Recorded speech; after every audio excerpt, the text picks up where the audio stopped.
Heroic smoking bombs like it's Sean Wendy. Yeah, high as though it hot and soft wrestling star.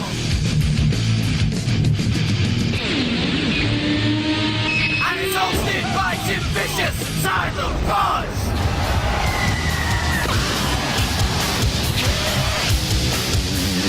Pretty boy with a gun. Bang bang fun fun. Pretty girl with a knife. Watch your back, it's your wife. Heroin, load my gun. Shoot, shoot, fun, fun. Pretty girl on ecstasy.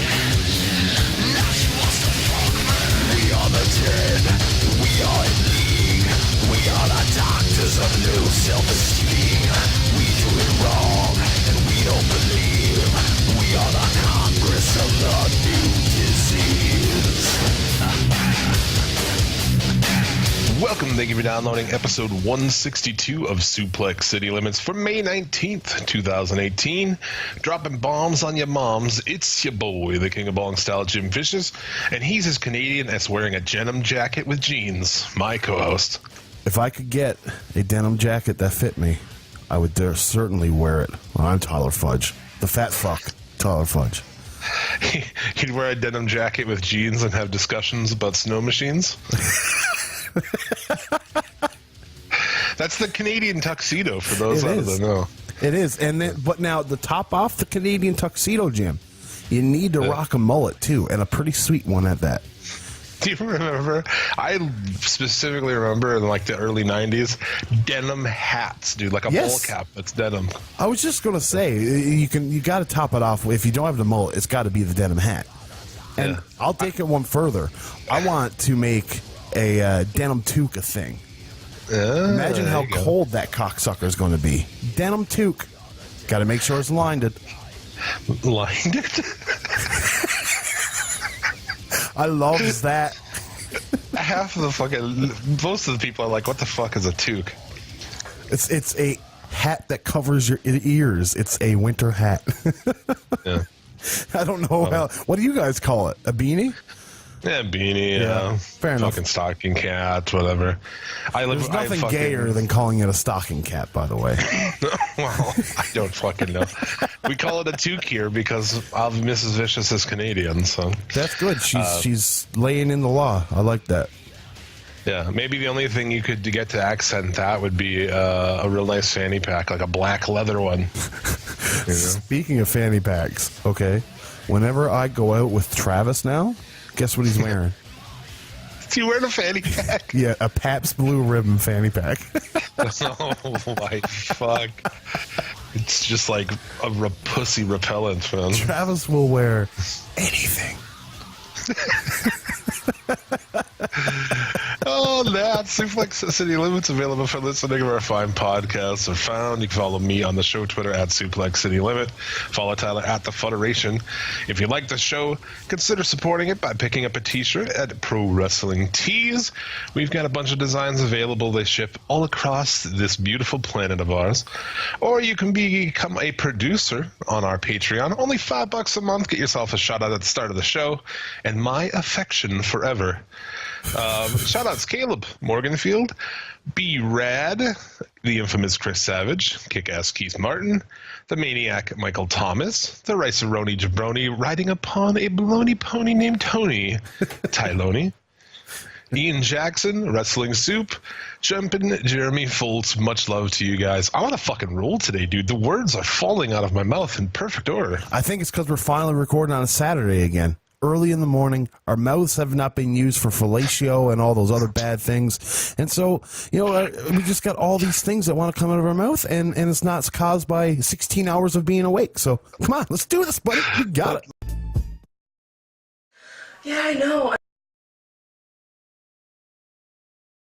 Due to the graphic nature of this program, listener Yes. Yeah. And well, yeah. I'm a big fan of Ian Riccaboni. I really am. Yeah, he's not bad, man. I think like him and Colt's a pretty good team. Yeah, but they got him from House of Hardcore, right? I have no idea where he came from. Or was that a WWE announcer that he got from? I don't know. Who knows? But I liked that they really talked about the rivalry of these two teams in PWG, which that's awesome. Most companies would be like, oh, this is the first time meeting on our TV. Dream match. Yeah, dream match. Yeah, exactly. Yeah, I know. It was a really good match. A lot of spots that you haven't seen the Young Bucks do in a long time. They callbacks to their old matches. These guys have worked well together on multiple occasions, and it was a really good match. I mean, I really didn't expect the Smash Bros to go over, but I was fucking in. I was sold like at least 2 times. Yeah, at least 2 times. I'm like, holy shit, the Smash Brothers are gonna win. Yeah, there was what was it, a 450 and a cannonball into the corner, that dual move they did. Yeah, I can't remember. I'm not familiar enough with the Smash Bros. I've only ever seen the Young Buck matches, so like, I don't that's know. pretty much it, right? I don't watch Shakara. It's too kiddie for me, but yeah, no, I think. Well, I don't think these guys are really able to do much in the U.S. I saw they were on Twitter saying, to clarify, they're like, we're not banned from working in America. We need, have like, they need to have like a steady contract or something. Yeah. You need a work visa. Right. And it's like, dude, why Ring of Honor should be picking those guys up? They need to fix them up a little bit. Yeah. I mean, I don't know what fat dude was wearing there. Like, what's that dude? Uno? Evil Uno, yeah. So player 1, and well, I can't remember Stu Grayson or something like that. He's player dose. Yeah, I thought the big dude could use some better fucking gear. They could use matching gear. I will say they're trying. It looks like they're picking the most unflattering gear for Evil Uno. Yeah, right. I thought he was just not in good gear. And of course, me, I fucking hate when tag teams don't wear matching gear, especially a tag team that's called Super Smash Bros. Yeah, you know what I mean? Yeah, you're already guaranteed like that. There, when you think of Super Smash Bros, I'm automatically in my mind I think of Mario and Luigi. I don't know why, but it's always Mario and Luigi. There's tons of characters in Super Smash Brothers, but I think of Mario and Luigi. Same suit, just different colors. Yeah, right. Ring of Honor should definitely sign these guys. I think that'd be, I don't know, I go ahead and see like NXT or any of that shit, but no, maybe the Stu Grayson guy. Maybe Stu Grayson could get a shot, but Evil Uno would never get a shot in NXT. I don't know if that dude's, is he anything by himself? I feel like they're a great tag team, but like I said, I've only seen the Young Buck matches, so I can't really tell you if he's anything. Yeah. But it seems like, because he's going by 2 names, Stu Grayson and player Dose, so it almost seems like he is on his own somewhere. Why would he change from the player Dose name? Yeah, good call. I have no idea. But anyways, Jim, up next is a match from NXT, and that would be Pete Dunne against Oney Lorcan and Danny Burch. With Oni Lorcan and Danny Burch taking on the Undisputed Era, Roderick Strong, Kyle O'Reilly, and Adam Cole. Yeah, I really enjoyed this match. I know it's kind of weird, like how Dunne's become a face, sort of, huh? I think it's one of those things where he played a heel so well, people got so much behind him, they had to turn face. Yeah. Kind of like the Rusev thing, except for the comedy factor. There's no comedy to it, but he's a guy you want to get behind because you look at him and it's like, man, he's tiny, but he looks mean and tough, and he is mean and tough. So, it's kind of like, looks like a fucking prick. Yeah, exactly. Especially the longer his hair gets. He looks and more he's and more even got like prickish. just the shitty complexion and stuff. He just looks like a fucking asshole. He's got a pointy nose. It works great when he does those little growls when he looks around and shit like that, and combined with his facial features, he looks the part. And I think the fact that he is so small really makes him a babyface, because you see him, everybody he goes up against is usually bigger than he is. Yeah. So automatically the underdog thing kicks in. So yeah, that was just a really good good match. Yeah, I agree.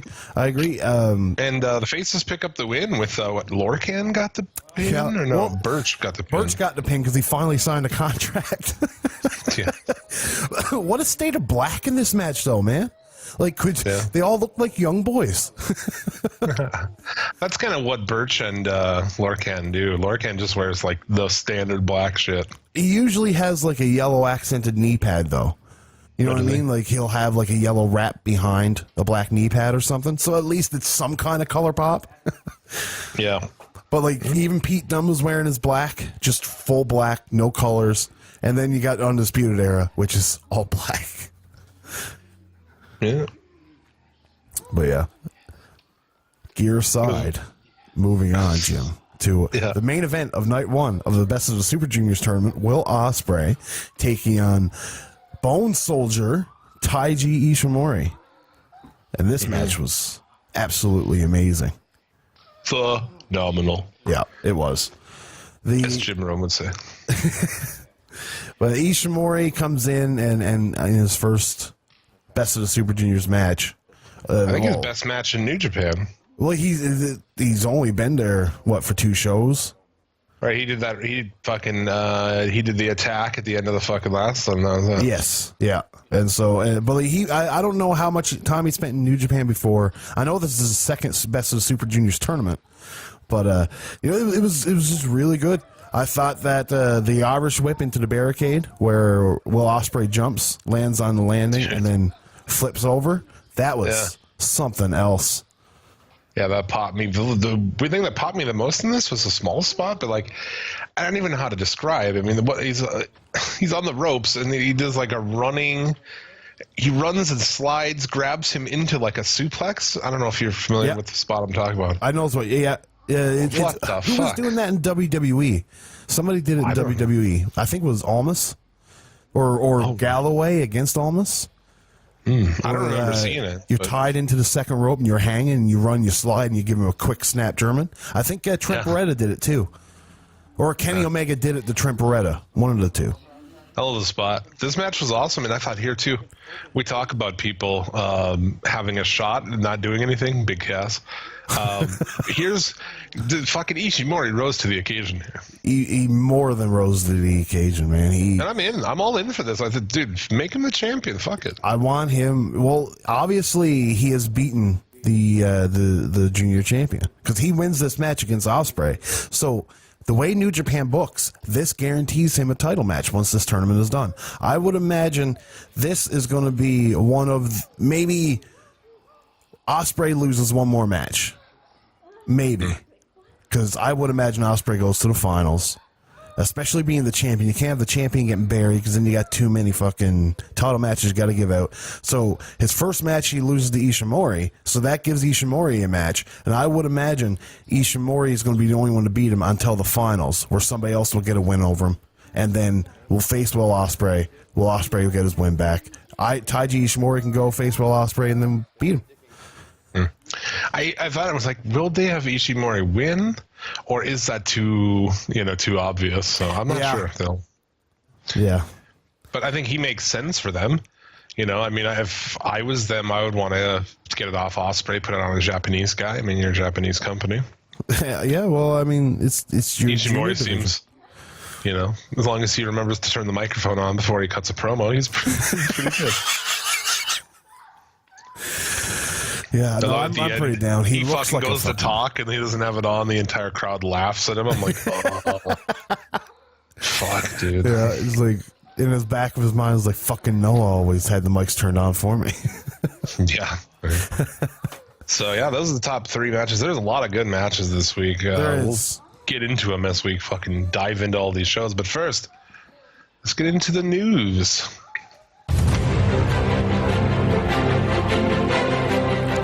This week in the news, All In sells out, Japanese people arrested for drugs, and Tom McGee gets the shit out of he. Over to you, Jim. Oh no, technical difficulties. Jim Vicious. This is news to me. Let's get into it. We might as well. Do you want to talk about All In right now? We might as well just talk about All In right now. Yeah. Okay. So first off, the fact that it's sold out, that's awesome. It is awesome. I don't know what the story coming out of it really is, but I saw people somebody that we're really friendly with, friendly show, but dude spent an entire day just arguing with people, being a twat about the whole thing. It was very weird. Like in what way? Because I'm familiar. Like, oh, this is fucking bullshit. You know, I don't think they've actually sold 10,000 tickets, or they're doing this, or there's, you know, just making, because they said, oh, it won't sell out, and they, you know, downplayed it the whole time. Lots of people, and then like there's a lot of people who are mad about this, dude. Yeah, no, there are. Like they cheated. Or, you know, I don't understand it.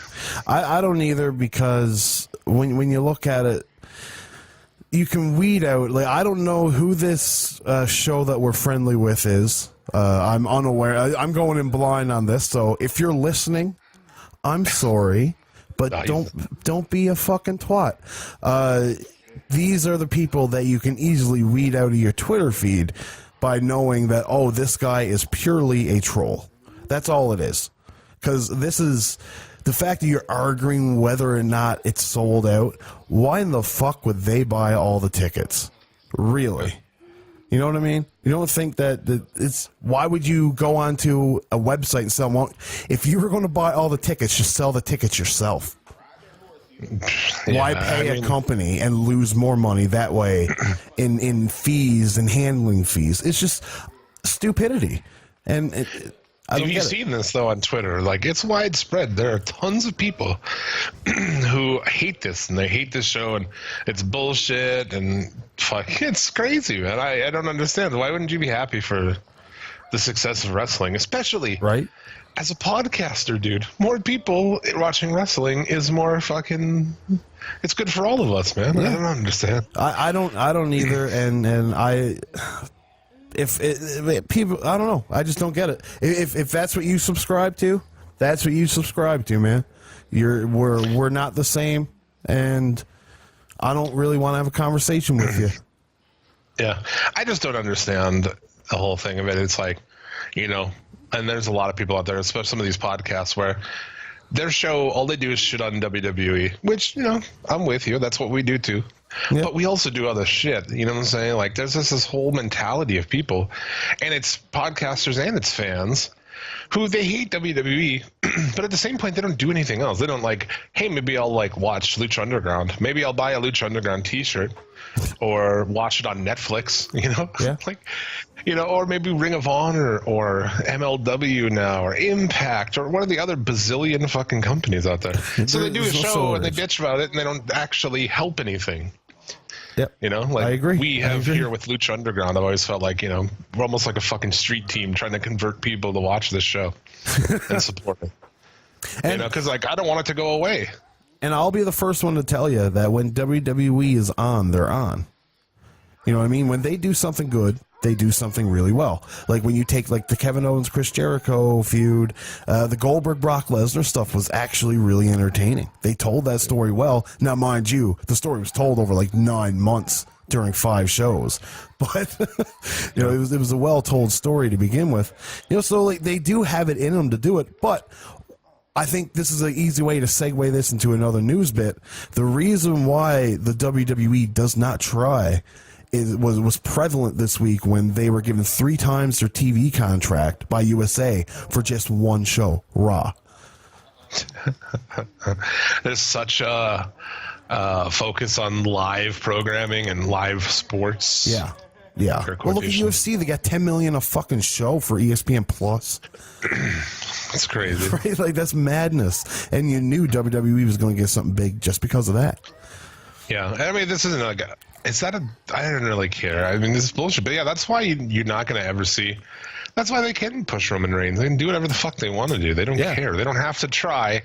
And they're making more money than they ever have. Fuck you and your wrestling, you know? Yeah, because people watch it because it's WWE.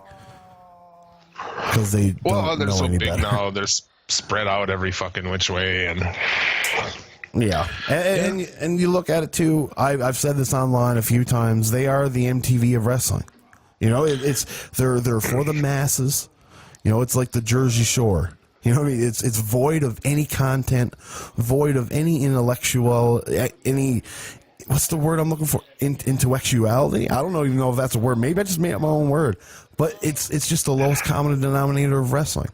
So you're going to get the masses because guess what? Most people are dumb as bricks, and they just want to shut their brain off. They don't want to think. Yeah, I don't get it though. It's I don't either.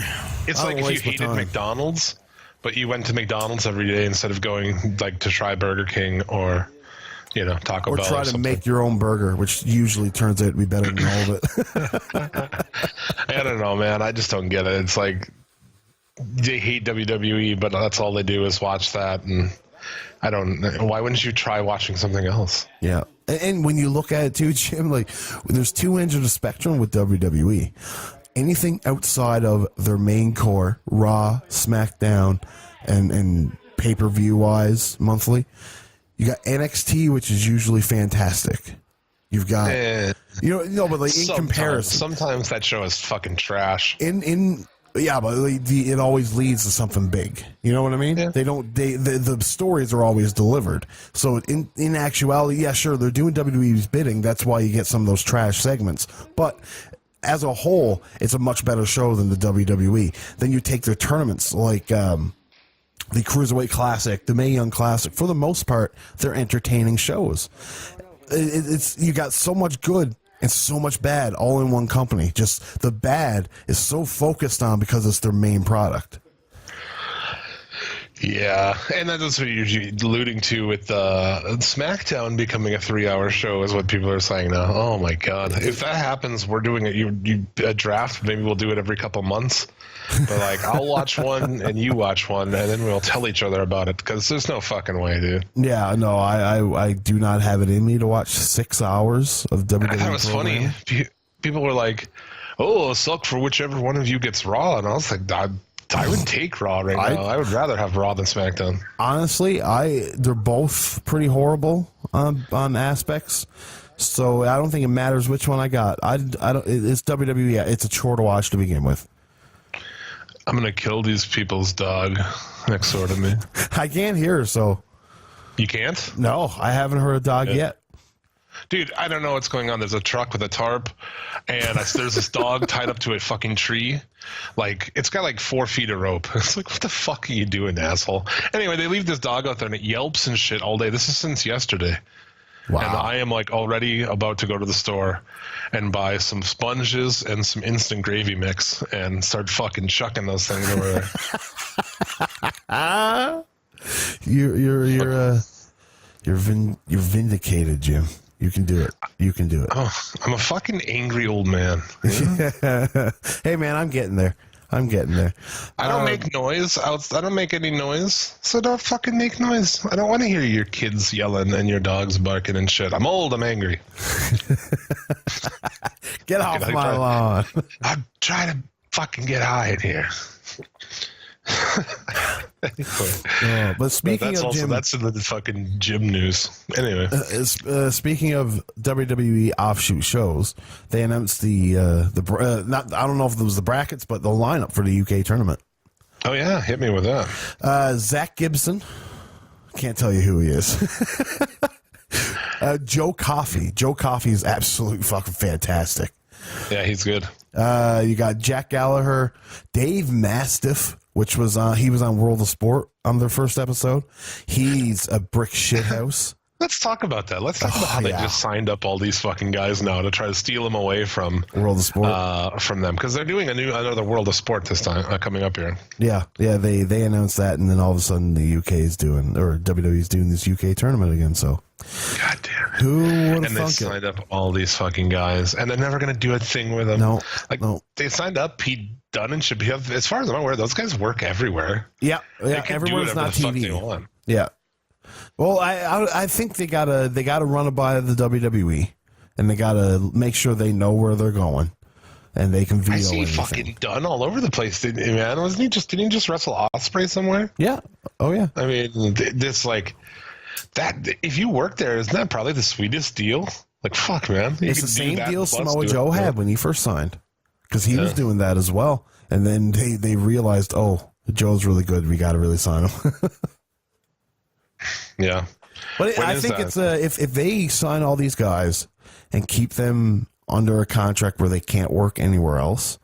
They may not kill the indies, but boy, oh boy, where are they going to get their stars? Mm. You know what I mean? If the what they're trying to do, in my opinion, will hurt them in a way in the long run, because if you look at who's on top these days, they're all from the independents. And if you kill or if you try to kill the independents or stifle it down, that means there's going to be less independents to go around. And that means there's going to be less places for people to work, where less, it's going to be hard to make a living, so they probably won't go as long on it. So it's going to kill it. Not kill it, it's going to hurt it. Yeah, they're number one in the UK. And they don't want to fucking lose it, because there's places where, like, Mexico, they have no chance. Japan, they have no fucking chance. Yeah. So they don't want to lose England, and they definitely could. Probably not the world sport, but I don't think they would lose England, to be completely honest with you, because you look at all the promotions there. The only one you see running big shows in thousands and thousands of people is ICW. Yeah. You know what I mean? They do that Fear and Loathing or whatever the fuck it is every November, and they get probably 5,000 to 7,000 people in the Hydra. So, like, nobody else is doing close to that. So why are you worried? Nobody else has TV other than World of Sport. Yeah, and they've completely tried to fucking, screw that over. So it's cunty. I don't know. Yeah, I'm not a big fan of it, but hey, you know what, man? The guys are getting paid. You can't complain about, these guys getting paid. But let's continue off here. Kenny Williams.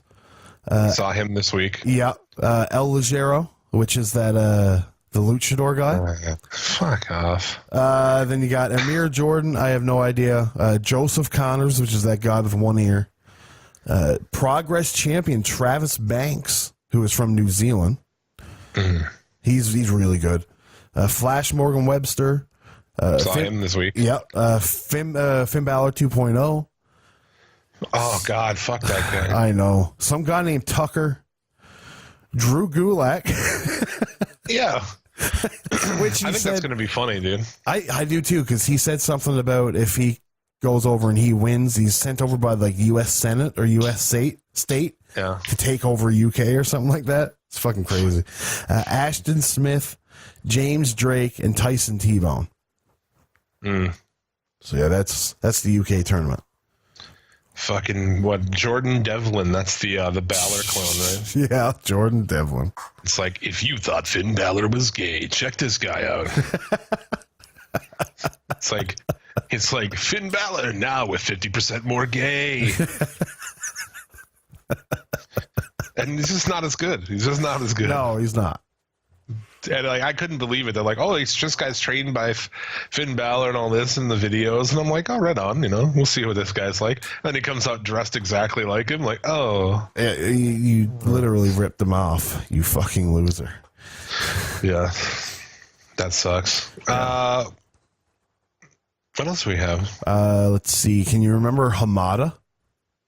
The female Japanese wrestler? Yeah, okay. She got arrested in Japan for being super high on stimulant drugs and possessing a bunch of them. She called the cops, said there was somebody trying to break in her house or something like that. And she was just so high, she thought that it was happening. Well, I guess we've all been there, haven't we? Yes, we have. Then on other news, Tom McGee got the shit beat out of himself over a parking stall. Dude, yeah, that argument about a parking spot probably seems pretty fucking silly right about now, doesn't it? Yeah. Pick your fucking battles, Tom McGee. You're a fucking old man. Yeah. I don't get that shit, man. You ever had that in your life where, like, a dude who's, like, so fucking old will try to fight you, and it's like his mind is that of the, of a young man, but he doesn't realize, like, I'd punch you once and fucking kill you, you old son of a bitch. I don't know how old this guy is, but he's like 60, I would imagine. Yeah, you ever have like a 60 or 70-year-old guy try to fight you? It's hilarious. I'm not gonna lie, I've never had an old man try to fight me. Oh, dude, really? No, I've never. Oh, dude, an old dude tried to fucking fight me at a gas station one time. I don't know what it was, like something I did in traffic or whatever. And he followed me into this gas station and got out and was screaming and shit in his life, and the Jack Harvey or whatever the fuck his name is. You know? Get back in the truck. This is like 10 years ago, probably. So I'm in my like fucking mid 20s. You know, yeah. At that time I wasn't as fat, but just fucking big as shit. You know, like I got to fucking power bomb that dude. Yeah. Fuck. Anyway, he got fucked. Those pictures of him are unbelievable. They almost killed him, man. He got jumped by like 6 people or something, didn't he? Or is that just Tom McGee trying to be a pro wrestler and pull there were Shawn 6 of them. They were black. Yeah, well, no, I'm just joking. Yeah, I mean, he's fucked up. I mean, he probably shouldn't have gotten that argument. I imagine he started the argument. I don't know. Well, I mean, I expect that old white man, you know, has some problem with the parking situation and started shit with these guys. And I'm not blaming him, but we don't know the full story, and we probably never will. So, and by that I mean he probably got beat so bad he doesn't know. You even know much about that guy? I don't really know him. No, I just know the name because the name is the stupidest, most goofy name I ever heard in my life. Yeah, we also talked about that television shit. I guess we didn't really touch on that. USA is not going to pick up SmackDown. No, they deem it too expensive. Well, they're just going to try to keep Raw. Yes. And so where SmackDown ends up, I mean, it could be interesting. Yeah, it does. I've heard rumors of Fox Sports, Amazon, Facebook. Yeah. Like you're basically guaranteeing nobody new to watch SmackDown. Yeah. But then on the other hand, Facebook has so many users. You know, you can run an ad and everybody will see it in their feed. Right? So I don't know. I wouldn't want to go on Facebook, but I mean, Amazon Prime is an even worse option because I don't even know how many people have Amazon Prime, but I do. I do. Yeah. It's goofy. It's got to be on TV. People are like, well, just put it on the network. And it's like, you don't understand, without television, there's no way to grow. Not that they're doing anything that's going to grow any business any fucking way, but yeah. Whatever. Yeah, no, exactly. You look at New Japan. They barely have TV over in Japan. Yeah. You know what I mean? And they're okay in Japan. They'll always be okay because it's New Japan. But you know, they're not gaining super audiences. That's why they're moving to America to try to take the American audience as well. Fuck yeah. Well, we need it. We need some fucking good wrestling over here. Oh, you're fucking right. We do. Randy Orton undergoes knee surgery. Yeah. Thank God. Yeah. 38 years old. Fucking piss off. Tommaso Ciampa Q waving on top of the bus. Yeah. Exactly. If I could sum that up in a GIF. Yeah, that is it. What is the proper word? Is it GIF or GIF? It's GIF. Is it GIF, or are you just saying it's GIF because you always called it GIF? No, it's GIF because the creator of the thing says it's GIF. Okay. Yeah. Okay, fair enough. I don't correct people, but I know someone recently got all over my case about saying it, so now I've corrected myself to say it properly. Evidently he's supposed to be out for 3 months. Take your time, Randy. Yeah. You just do what you got to do, bud. I don't think there's a guy in that company, well, other than maybe Roman Reigns, that I could give less of a fuck about than Randy Orton. There's nobody. Well, okay. Let me go with my top 5 WWE wrestlers that I don't give 2 flying fucks about. Okay, let's do it. That'll be fun. Randy Orton, Kane, yes, The Big Show. Yeah. Let me see here. I'm not even going to put Randy or Roman Reigns in it because Roman Reigns matches aren't as boring as these guys. So Jinder Mahal and let me see. I had another one in my head. Bobby Roode, Corbin. I gotta put Corbin in there. I know. I'm going to go with Bobby Roode because at least Corbin has decent music. I fucking hate that song. I like that so much better than Glorious. I am completely over the Glorious gimmick. Over the moon, rid of it. Done. Yeah. And I've got no hair in the fucking balding. I'm Baron Corbin. He used to have a cool fucking song, and all of a sudden he's like, hey, could I get this fucking gay song from some fucking metal band that I like? Some band that he likes or knows the guy from or something, and they're like, sure, we'll get rid of this fucking cool thing. And also, the cool entrance he used to have with the fucking lights was gone. Gone also. Yeah. Yeah. Anyway. So that was fun. so was our top fives basically the same? So what was Pretty yours? much, except for, I mean, I would put Corbin in there. Yeah, Big Show, Kane, Orton. Gender. Probably Gender, yeah. And I'd put Corbin in there. Fair enough. I find at least Corbin's end of days, if he's with a small guy, looks super impressive. Bobby Roode's finisher, just a fucking DDT. And we feel that's the thing. We've talked about that enough on here, but we liked fucking Bobby Roode in NXT when he had a character, when he was something. He's nothing now. He's just nothing. He's a dude. Yeah, he's a guy. He's a ripoff of Ric Flair, which Kona Reeves is also the super knockoff of Ric Flair. His tights are the same. His boots are the same. The knee pads are the same. The hair is the same. All he doesn't have is his robe, because Bobby Roode has that. It's the exact same thing, man. And the guy doesn't have the abilities that Ric Flair had, so the gimmick's dead. Yeah. Now it's time for This Week in Wrestling Lesbian News. No. What? Zara Shriver. Remember her? Yes, she's the Nazi girl and the Seth Rollins penis girl, right? Yeah. Do you know who she dates now? Isn't it Sonya Deville? Dude, I just found that out. I did too. I think it's probably the same tweet that we probably found this out. I mean, it's not really news, but it's just like, what? What random is that, dude? Can you imagine her coming in to visit Sonya Deville? Oh, that's maybe why they moved her to SmackDown. So that Seth Rollins didn't have to deal with her. Man, if there's a fucking sex tape, I want to see it. It's that one. Did you know, I always thought Deonna Purrazzo was lesbian. She's not. No, that's Marty Scurll's fucking dumpster. Oh, yeah. And I always thought she was. Well, fair enough. Fucking everybody fucks everybody in wrestling, dude. That's true. That's true. That's how it rolls. Sign me up. Because it's... Imagine what the Beer City Bruiser fucks.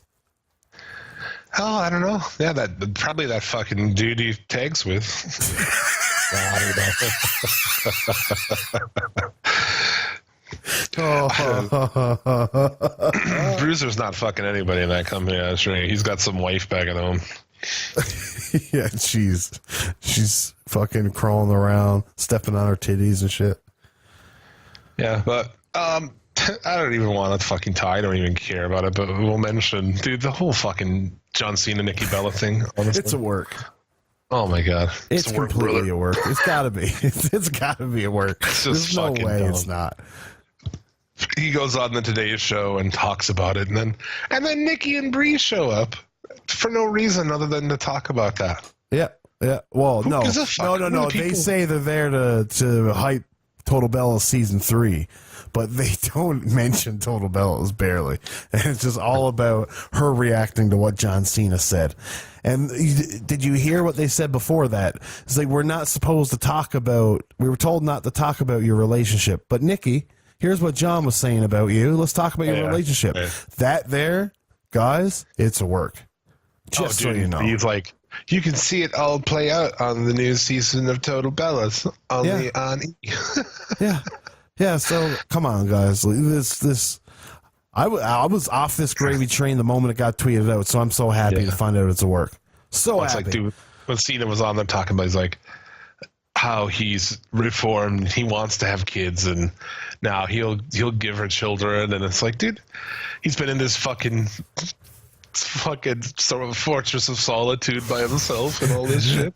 I go I'm out alone on every my day hose. from 6 to 9 to go socialize with strangers because I have Did to. he say that? Yes, he did. because he was like, I want to put the rest of the rumors where people are seeing me online. He's like, hey, I'm with this guy tonight. Hey, how are you? And these Twitter photos show up on Twitter. It's like, I make myself go out between 6 and 9 to go socialize with strangers. It's like, fuck, bro. you fucking weirdo. Yeah, how about you go out and socialize with some fucking vaginas? Yeah. And you won't be fucking clouded. What are you doing? I love her. Like, what do you love? There's nothing to love. Nikki Bella's unlovable. Look at her. She's nothing. She's not even a person. She's not. She's a She doesn't have robot. the fucking... Yeah, she is like a sex robot. It's like somebody be like, I get why you'd want to buy a sex robot and fuck it and shit, but like when you tell me that you're in love with it, then that's when I start questioning you as a person, you know? Oh man, maybe in about 10 years there'll be the Nikki Bella line roll out for everybody else once John Cena's sick of her. God damn it.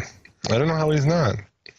I don't know. Jim, Shane had hernia surgery. Yeah, good for him.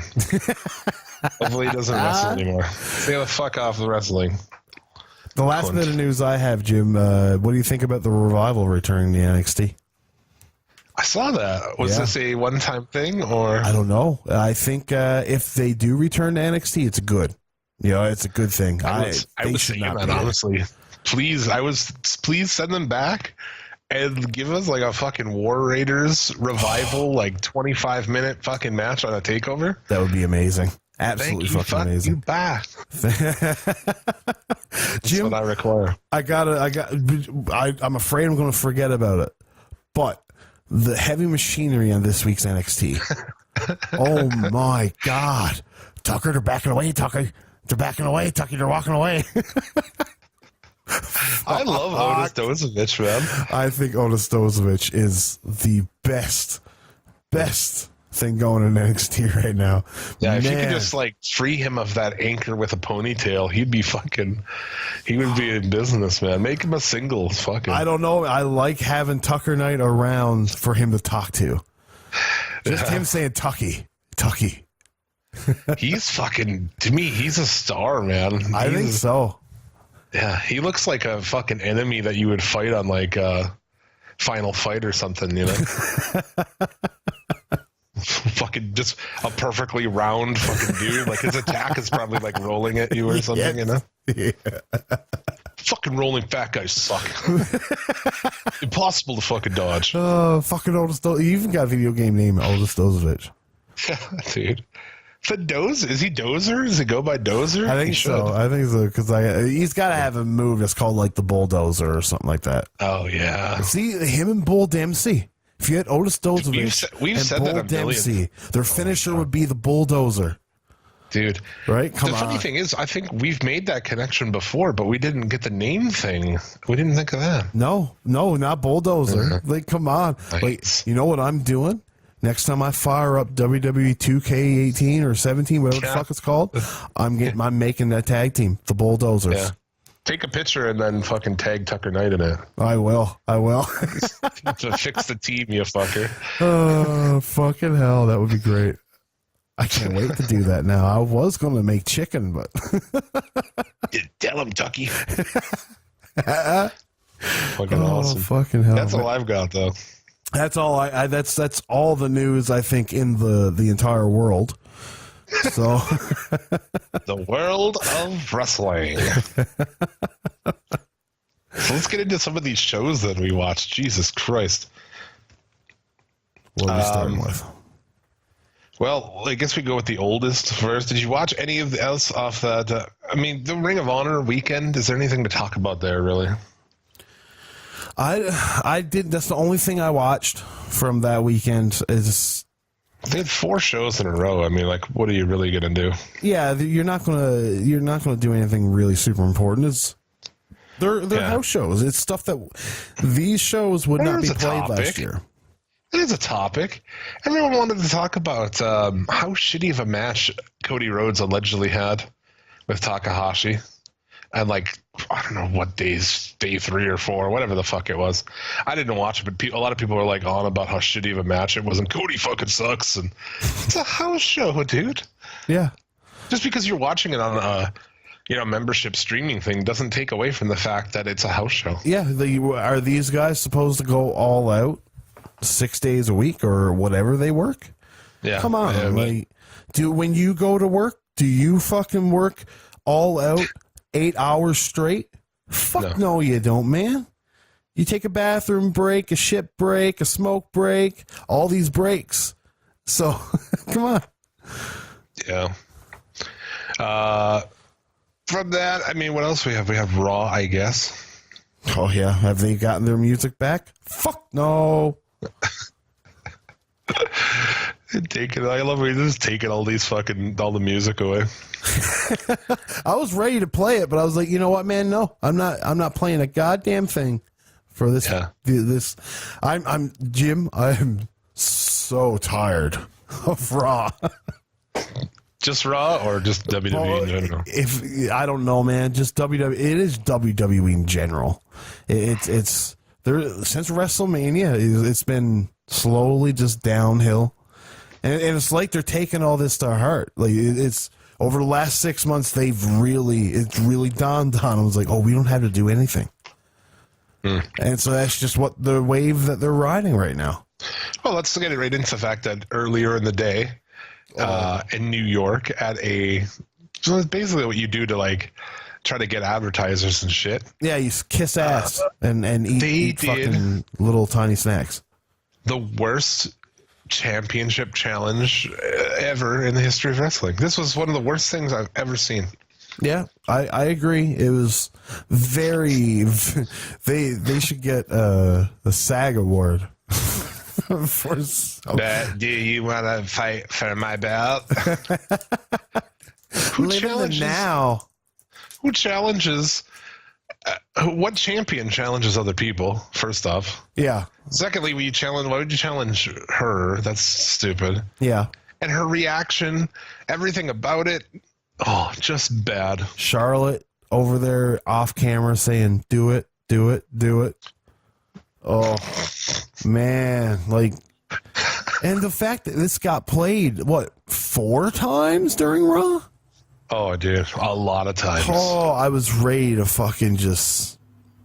I'm not going to lie. I fast forward them all. I watched I heard that they showed the full thing the second time they played it. So I watched it the second time they played it and skipped it every other time. Like, I didn't even watch it when the show first started. Because I heard... Later on, they'll play the full thing. So I was like, okay, cool. Just bad. Just fucking bad. I mean, and I guess there's a whole discussion, if you care to even get into people like, oh, it's too early. And I didn't even care. Oh, man, I got into that discussion. You've seen that. You even tweeted about it. Oh, did I? Yeah, you tweeted. It's like, I like just staying away from something and then seeing my co-host getting into it. I long retired from that. That's true. I did long retire from arguing with anybody about wrestling online, but I'll sure hang out and fucking watch you do it. I enjoy doing it. I enjoy that. Like, this fucking guy was saying that this match was going to be awesome, and he was saying that you guys don't know how the business works if you don't think this is going to be awesome, and it's like, whether or not they're going to make money. Tickets. Yeah, and my response was, whether or not they make all the money in the world doesn't take away the fact that the match is going to suck. Like, I'm not denying that they're going to make money off of this because it's Ronda Rousey. It's her going for a title. You're going to get the more people, more eyes on it because more outlets are going to pick it up. But yeah, you can't sit there and tell me that the match is going to be good. You can't. It's right there. You've lost the opinion. That's why I told him. It was like he asked me why I thought this, and I was like, I'm not going to waste my time in explaining this to somebody that's not going to retain to. You know what I mean? Yeah, dude. I just don't even care enough to bother, like, even with it. Oh man, if I know I'm right, I'm going in for the kill, right? And then what are you gonna do here? At one point, I said something about stop answering my questions with questions or whatever like that, right? And he said you didn't ask any questions. I was like, you're right. First good point you've had this whole argument. And then he didn't say anything after that. Yeah. At what point do you run the risk of like fucking rainsing it with this chick? You know what I'm saying? You push her in immediately, you put the belt on her. Who's to say that the crowd doesn't say, fuck that? I don't know. One thing I will say, I have seen video of her over, I think it was WWE Geneva house show. Yeah. And she looked good. You know what I mean? The video I've seen, she looked crisp. She was fast, smooth. So she's gonna beat Nia Jax in like a minute, right? I mean, the thing is, these moves that she was doing, she can't do with Nia Jax. You know what I mean? Like as much of tuck and roll shit and flipping around with the girl. It has to be, dude. It has to be a minute. That's it. Oh yeah. And even that, honestly, even that has plenty of potential to be awful. Oh well, if Rousey goes in for a Fury of punches, do you think Nia Jax can sell that? No. She's just gonna stutter back, you know. That's all she does. Yeah. Like I said before, she sells like Godzilla getting hit by fucking rockets from planes. She even yells like Godzilla when she's mad. Yeah. Yeah. God damn it. Booker C, thankfully, is here, huh? I guess Coachman has this deal where he doesn't leave the States. It's like, I'm not fucking going over there, dude. Food fucking sucks, man. I've never been there, but I hear the food is horrible and bland. That's not true. Have you been to the UK? No, but it's not. Why would they have bad food? I don't know. I just heard that they don't use spices. I don't know. Or like not spices, but like what makes food taste good, you know? Like do you cook got a Pizza Hut around here? Can I get some of that pizza with just pepperoni and sauce? They got Pizza Hut. They got Domino's. Oh yeah, they got Burger King. They got all that stuff. I'm sure. How bad could it be? If you have to just eat a fucking Whopper, I think that's bad. I fucking love Whoppers, man. I would take Burger King burgers over McDonald's burgers, but McDonald's fries over Burger King fries, and that's my ideal. Actually, you know what? No, a Wendy's Baconator with McDonald's fries. That's my dream. You would also take a discussion about fast food or a discussion about raw. Oh, you're fucking right. You're fucking right. I love the open of this show too. It opens with Reigns because like Vince doesn't just hate American fans; he hates them too. He's like, I fucking don't like you guys either. So yeah, they send the last guy these people want to see out first on the show. Yeah, then they follow it up.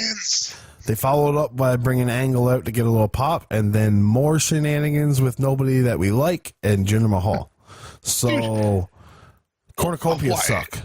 Tell me how that makes sense. How do you start your fucking show with the guy that no one wants to see, especially this crowd doesn't want to see?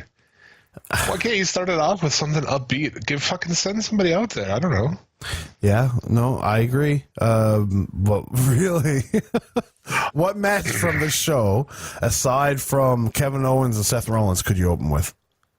Well, yeah, I guess you're right. You know what I mean? There was no other match that really would get the crowd into it. Yeah. But do you watch? So like he's like, oh, dude, and you fucking, the camera follows him backstage, and he finds Jinder, who's just like hanging out. We're gonna grant him Jinder grabbed his leg last week or whatever, but he just fucking attacks him. He's like, what is? I don't understand the Reigns character, man. That's my point here. He attacks him through a cardboard wall. Oh, that was later. Oh, was that later? Okay, yeah, that was the second time he attacks him in the show. Well, because face. Yeah, because I'm a good guy. But from the kayfabe point of view, you're a 10-year-old kid or something. Tell me what somebody's supposed to like about Roman Reigns. He gets a million opportunities. When he fails, he complains. He cries about it. He gets more. He attacks people like a fucking dickhead all the time. Yeah. He's just, there's nothing like, I get the John Cena thing. I get why people like John Cena. Okay, yeah, I get it. But this guy, I don't understand. What is there to like about him? You just wait till those kids that like Roman Reigns realize that them cocking their fists is not going to be fun in about 5 years. They're going to want to cock their dicks and start jerking off. So they're not going to want to watch Roman Reigns then. So maybe he's got a shelf life. Yeah, we did open with a very good match between Rollins and Owens. Yes, that match was a great way to open a show. If it wasn't like 30 minutes in, but Yeah, right. Rollins is crazy over. I mean, dude, honestly, I would say, and I'm not a big Rollins guy.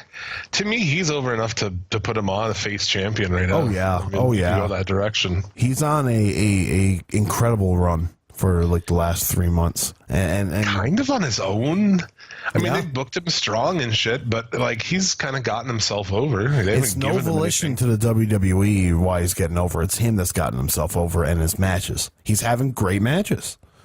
It Comes seems out like and- every week Rollins has a must-see match. Yeah, a good match. And then his promos are, I mean, I'm sure they're still scripted, but they seem very loose. He seems very like he's just kind of bullshitting with the crowd rather than like addressing them, you know? Yep, playing Let's- with the wait crowd, a playing minute. off of them. It's almost like people like guys that they can connect with. I don't know. Maybe there might be something to that. Maybe. And Owens, I know he just signed a 5-year deal, but man, he's slid pretty fucking far down the card. Yeah, but I don't know. You would hope they have plans for him, but I don't think so. I don't even know how you have to do a fuckload of rehabbing to get him near the fucking top of the card again. Well, and the worst thing is, Jim, when he was on top of the card, how did he get there? Triple H. Yeah, right. You know, so they've never Because really they got booked him away strong. from when he first came in. He was awesome, and he like smashed people and was a fucking Smash asshole. Cena in his first match. Yeah, right. That was cool when he was a fucking badass, and they're like, "Oh, he's got the belt now, so he's gonna be a cowardly heel." That's like all they got. That's all the understanding they have of heels. Yeah, but and what makes it even weirder though is that they booked their heels better than their faces, and they used the most rudimentary heel tactics. Yeah, I'm gonna skip some of these things, but if we get a Money in the Bank qualifier between No Way Jose, You fucking asshole! You skipped all that, and you're not skipping this match. What the fuck? what else did I skip? I skipped like a I'm just backstage. saying, thing. I know that. I'm just saying that this match doesn't deserve to be talked about, Jim. This match was nothing. Bobby Roode is nothing. No Way Jose is nothing. And Baron Corbin is balding. Badly. You see that picture that's going around? I did. don't know if that's new. I posted up. Holy fuck! I did. Dude, that was why I didn't skip it. It's like these 3 dudes in a competition for Money in the Bank. Like Jesus Christ, man. Yeah. How the money in the Oh, bank has fuck. fallen. I love SmackDown has so few people to actually do these qualifying matches. They have tag teams going against each other. You fucking kidding me, man? That's what that is, you know? That's what that is. Yeah. Oh, yeah. So What now the fuck? we'll get into dude- it more in SmackDown, but Big E has to be the one going in, right? I would hope so. And they beat Jose again. Good. He has not won. He won 1 match his first week when he came in. Yeah, I mean he's Jose. He's No Way Jose. He's got a ceiling. He's never going to be a title holder because the ceiling is too low. Whatever. He loses. Fuck it.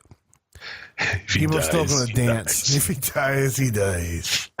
Dude, it's just like the same thing they did with Adam Rose and a long laundry list of guys where they bring somebody in and they have him lose everything, and then they're like, oh, it didn't work. He's, yeah, it didn't work. No one's going to like a guy who loses every fucking match.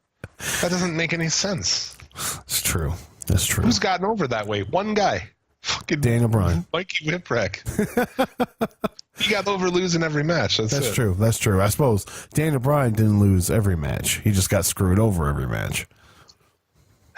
Anyway, good God. Rude wins, yeah.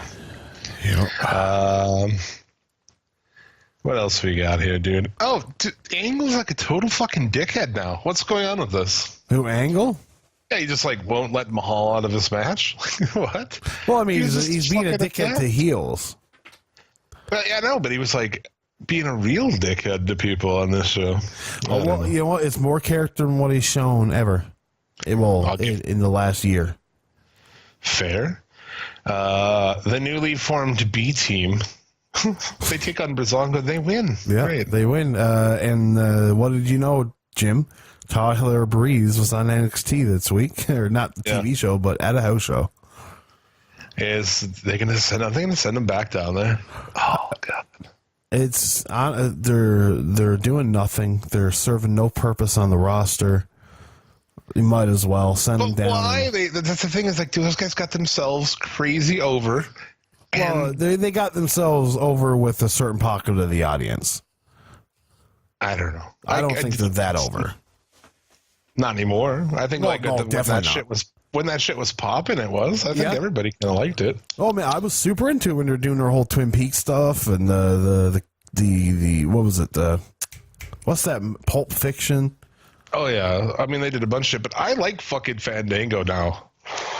Yeah, I'm just gonna say that I didn't before. I liked Fandango better as Johnny Curtis. Yeah, he was when he originally was in the first run of NXT. He was the what is it? Let's get creepy or let's get weird. Yeah. Right. So he was just like this fucking creeper. I like that. I thought that was pretty dope. But I mean, I don't know. I just enjoy his shit. But anyway, he's entertaining. They're over with me, but I don't think they're over enough to have to stay on the main roster. You could still be their level of over in NXT. We have a women's sixth woman match, I guess. I don't know. Natalia submits Morgan. I really don't care. It was a four woman. Was it? Yeah, Ember Moon, Sasha Banks, Natalia, and Ruby Riott. Oh, okay. Well, whatever. The way I have it typed out, yeah, it looked like a 6-man. But you're right, it was. It was a qualifier too, right? Yes. Yes. Yeah. So Natalia gets in. Oh, sorry. No, it was a 6-man. I'm sorry. I'm the idiot. Yeah, it's fucking... I had a suspicion you were. No, I don't know.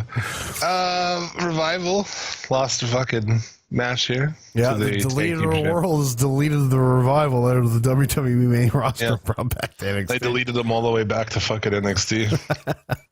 The Revival still living in 2016. Yeah. In case you've been enjoying Sami Zayn lately, they're gonna ruin it for you here. He's gonna bring out Lashley's sisters on Raw this week and expose the real Lashley. I would imagine this is just going to end up in all three of the sisters beating the shit out of Sami Zayn. Or fucking chaining him to the ring. And lashing him. Get it? Lashley? Yeah. What's your name? Lashley. Sami Zayn. No. Generico. It's like the scene from Roots, but yeah. Yes, I get it. Oh, I fucking love it. See, there you go. Boom. Imagine that. It wouldn't be very PC, but buddy, it would get talked about. Yeah, I thought this was bad. I usually really like Zayn, but this it went on too long. I think if this was shorter, it would have been okay. But it's the sign of 3-hour Raws. Things are elongated. Did the reasoning for this angle seem familiar to you? Does this angle feel exactly the same to you as Cass and Daniel Bryan? Where Zayn is mad for the exact same reason that Cass is mad. Exact same thing. You're right. That's not the last time that happens either, by the way, in these shows. What the fuck else we got? Bliss pins Bailey in a 3-way. Yeah, against Mickie James. So you can see who's higher on the totem pole for the WWE. And here's where fucking Reigns speared Mahal through like the lamest wall prop I've ever seen. This company is worth billions of dollars, and they get a thin piece of fucking drywall and then hang some like tubes. What were the tubes hanging in there, dude? I don't know. I don't know, man. I don't know. I think speared him through that wall into a hallway that had a curtain at the end of it. What the fuck? If you had a series of Japanese tables put up there, it would be like the Japanese table is stronger. Or I would imagine it is stronger than that wall. I would believe that. Just get a fucking series of Japanese tables. What the I just like couldn't believe what the fuck, you know. It looked like dog shit. Yeah. Yeah, Shockmaster, come back, please. Your boys, your favorite tag team, McIntyre and Ziggler. Honestly, they probably are my favorite tag team, Raw. Yeah. I will agree. They take on Braun and Balor.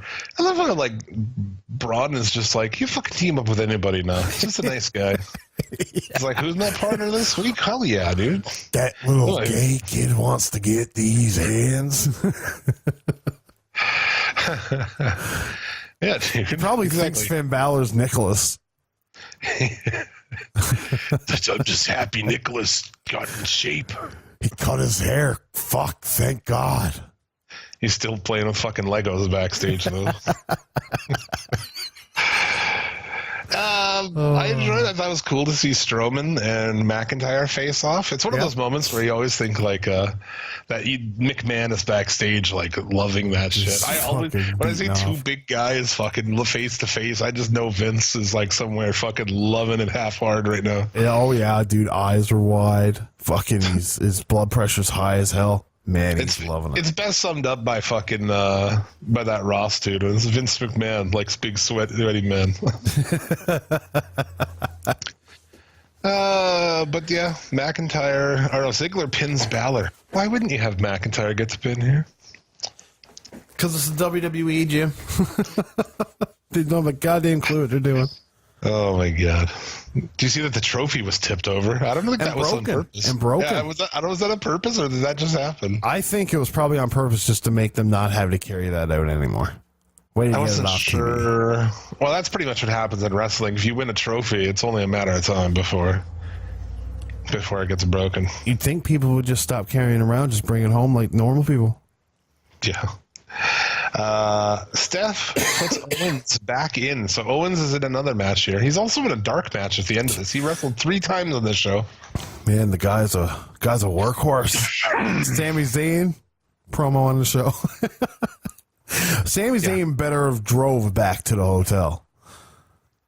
Yeah. So not made Kevin Owens drive. You get the main event here. Lashley, Owens, and Elias. And it's like, dude, I wonder if Zayn's going to come out and get in this match. It's just so predictable, man. Really? Yeah. And how flimsy is that? Also, here, this is an exact reproduction of last week when Mahal did the exact same thing to Reigns. Yeah, I mean, it's all cookie cutter stuff. Insert name here. That's they probably have like little names for him. Oh yeah, do a fucking, do an XYZ, do a fucking over there. Well, these guys just do an Elemental P. Fuck it. Just I want you to go out there and do a Michael Hayes special. Exactly. Give them Michael Hayes special. You guys do a Michael Hayes special. You guys are going to do the Malenko. And you guys there, you're going to do the Urn, and you're going to do the Yoli. Who is fucking? I wonder who's named after the spot where the opponent for the upcoming pay-per-view is on commentary, and then their opponent gets pushed into him, or their opponent pushes somebody into him, and every fucking pay-per-view. Not as much right now, but there was a stretch earlier, like last year. Every fucking SmackDown pay-per-view was that fucking for months on end. Yeah, I mean, I would imagine that would be called the Michael Cole. Yeah. So Owens wins. He's going to be in the Money in the Bank. That's cool. Yes. At least it wasn't Elias, and at least it wasn't Bobby Lashley. But man, what a fucking main event. Jesus, gross. Zayn and Lashley is like this so flimsy, man. Yeah, oh yeah. I would. It's got the potential next week to either be really good or Sasha Banks and Bayley, this is your life bad. Dude, the second he said, I'm glad you brought it up, because the second he said that, I was like, it's your life, Bayley fucking came to my mind. Yeah. Yeah, I really hope that does not happen. That shit, there's no place for that kind of shit. And they need to get real actors and not Bobby Lashley's sisters. I don't want to see Bobby Lashley's sisters because you know it's going to suck then. I want real actors. Yeah. Well, we'll see what they do. Could be fucking Could be interesting. Let's just bust out the end of the fucking SmackDown shit while we're at it. Man, I'm not going to fucking argue. What else we got here? So, oh my god. The first time I look at my first notes and I'm like, oh yeah, that's what we did. Okay. Nakamura versus Styles. Winner picks the stip. So we can't get a fucking match out of these two guys to go to a finish. So we're going to have a standard match. Yes. To decide a stip. Yes. To finally finish this thing. A standard match, which Nakamura basically won clean. Holy fuck. We've been wanting a clean finish, and we get it in the match come on, man. We have it. We're done. I'm done here. Like, you couldn't just figure out that, hey, just so you guys know, at Money in the Bank, you guys are going to be having a last man standing match. Anything goes, no countouts. If you're out for 10, whatever. You could have easily have done it that way. It's like they're trying too hard to apply a stip that belongs when you have a stip that belongs in front of you this whole time. Dude, I just can't fucking understand. And then people are like, oh, the crowd really didn't get into this. The crowds over there are usually pretty good and shit. Yeah, dude, fool me once, fucking shame on you. Fool me twice, shame on me, motherfucker. I fast forwarded it. I don't give a shit. Yeah. Man, we've already been at fool me 3 times. Why would it's you already been 3 times. No, there's no reason to. There isn't. There's no fucking reason to invest. Even the last one is like, I just started. Like, fuck, I just started. And then that's like, yeah. Fuck you, man.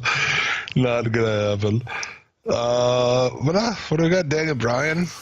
Cass, yeah. Big Cass still taking beatings from beating up the little kid or little person a couple weeks ago. Yeah. Dude, there's a spot, so like Brian starts stomping on his knee probably 10 times, and every time the camera would switch. I was like, I couldn't fucking. Oh my god, I can hardly even watch this show anymore. It's hard. Production. Is there nobody who fucking sees that? Because I'll tweet about it because it pisses me off every week. And tons of people always like it. People are like, yeah, this show's fucking like gonna give you a seizure to watch. And it's unnecessary. It doesn't add anything. No, that's where doesn't. Like I enjoy shows that have logical production more. Pretty much every wrestling show has better production than this, just because it's not a camera shaking all over the place and switching every half second. Well, let's be completely honest with ourselves. New Japan has the best production. Oh, absolutely. If I could get New Japan, their production style with WWE's video package guys and common English commentators completely throughout, oh man, what a fucking show you'd have. Yeah, it's one of the many things that New Japan is better about. Yeah. Add it to the list with dudes wearing pants and logical stories. Interesting characters. Yeah, there's not as many taints to be seen in New Japan. Yeah. Miz is out on commentary for New Day versus The Bear. As we know, this is what we're talking about. The winning team gets to pick one guy. Fuck me. Yeah. Because they don't have enough people. Nope. New Day win. We've talked about this for a long time. Big E as a solo with the other two as a tag team, but still a group. I know that they can't wrap their mind around the idea of that. Because like, we got to break them up. But I thought like keep them together and then just have Big E fucking solo. Yeah, no, I agree. That gets the New Day on more television. It breaks up. It makes your television easier to write because you got a hot group like the New Day being shown twice and having different people highlighted. Whereas the way they do the New Day now is one guy always stands outside and just cheers on. A lot of people say, and it's not even new. It's been for a while. People are like, I'm done with the New Day and this and that. I'm still entertained by the New Day, man. They still do. We talk about on here all the time. They still do shit that's funny. Yeah, they still have. Like Kofi fucking matches. oiling his chest the whole time for no reason while he's talking. Shit like that's funny. Yeah, I agree. That's where I stand on it as well. And they're all fucking awesome in the ring. Yeah. They all can work, man. Just give them. I agree that if you put Big E into the title picture or a upper mid card singles, I think he could prosper. Maybe that's what they're going to do here with the Money in the Bank. I wouldn't mind Big E winning the Money in the Bank. I would be completely for that. Because then you've got a year to build him up into this fucking world beater. Yeah. You can even turn the New Day heel if you really fucking wanted to. I was thinking that too, actually. You turn him heel. Have him help him. And have the other two with him all the time. Right, so... But just think about how entertaining it is, that guy in there, how big he is, how the shit he does, the dive to the outside. And then you got the other two who can do literally anything outside of the ring. Yeah. They could do the dumbest shit. You know what I'm saying? Like, they could ride out on a unicorn and fucking ride it around the ring. They could do fucking anything, you know? Anything's possible. Yeah. But get a Bludgeon Brothers vignette. That's all these guys do now. They won the belts, and then that's it. Yeah, dude. I liked the one last week with the toys, but this one here, I mean, come on now. Let's just do some wrestling. You guys have already debuted. We don't need these debut vignettes. They've already backed themselves in a corner. They have no idea what to do with these guys. No. Oh, like, okay. Now what? Now fucking what? Nothing. I bet you, Jim, this is what happens when Vince gives up on a project. Well, he hasn't given up yet, but yeah, he loves this. He loved this project from go. He's really involved in it and shit. And this is what happens. He's like, pushes him, puts the belt on him right away. And then what? Nothing. Yeah. Me vaping. That's what. Well, it's like you're taking off. Just fucking to space. I'm done here. Oh, fuck. I need a back of Krypton. See you guys later. Another pro wrestling angle properly dismantled. Oh, fucking hell. So, how lackluster was Andrade Cien Almas's debut? Well, first I want to talk about Paige. She's on the phone. Getting used to using the phone without a dick in her mouth. I was just going to say, is she taking a dick at the same time? Because that's the Paige special. She's like, what do I do with my other hand while I'm on the phone? Just fucking put it in your pocket. You don't have to jack a dick off or anything. How about I play with myself? No? It's like, I guess. I'm practicing. I've been practicing. I talk like a 10-year-old. Fuck. Fuck, I hate her. But yeah, Holmes, there's something to be said about their method for this. So they bring in Almas. Why is he here, really? I mean, they kind of go a little promo at the end, but to me, bring him in, fucking put him in Money in the Bank. Yeah. Or have him beat a guy handedly. You know what I mean? The guy got some licks in on Andrade. That shouldn't happen. No. I know a lot of people were like, I don't know why, but they're cheering the whole return of Jobber matches. Like, oh, this is good. This is how you... Fuck, dude, no, man. It doesn't work anymore. Not ever. You can do certain people. When you take like a big hoss. Oh, like Braun Strowman. Yeah, that made sense. A big hoss taking on jobbers, yes. Somebody that can work doesn't need jobbers to get over. Whereas you take Braun Strowman, a guy that's very, at that point in time, and still green in the ring, he needed somebody small that he could throw around to really get him over. And that's what they did. You don't need to do that with everybody. So you're so fucking... I mean, maybe it's just that they want to get Big E in there, do you think? Or is it that they're short on... I mean, they have to be short on guys. But you could have got Andrade into some kind of Money in the Bank. You know, Paige, oh, here's fucking, Andrade Almas is on. He's in the fucking match. Have him go over, get him into Money in the Bank, and then do something. That at least establishes the guy as something. Yeah, no, I agree. He'll be on the sidelines for this pay-per-view. Now, mind you, we still got 6 weeks until the pay-per-view starts. So, who knows? Yeah, I think, just that's how you do shit, man. Night one, if you want to do something with this guy, bring him in and fucking do it. Yeah. Oh, I agree. This was not the way to debut. How did Owens become upper card guy? He came in, he did something that was big, right away. Yeah, he attacked John Cena, so. Yeah, fuck. What else we have? Versus English with Lana. Fuck, never mind. Dude, I thought you next skipped. week, dude, she has a match with Billie Kay to get into the Money in the Bank next week. Yeah, I'm not going to lie. I'm going to fast forward that. Even though some broads had to do a 3-way this week. I don't understand. So we have to do a 3-way, but they do a 1-on-1? Hey, man, Lana was given like 7 title shots in a row. They obviously favored her. Oh, my God. We have the Melibration, where Captain Crunch comes out and cuts a promo about how she's from fucking Staten Island or whatever. Oh man, sure she can talk and she's pretty, but I always will equate her to having shit ring work. Just no reaction either from the crowd here. Like they didn't even boo; they just sat there. Yeah, it was way too long. It's just the same thing over and over again. What happened with Paige when she came out? She came out and.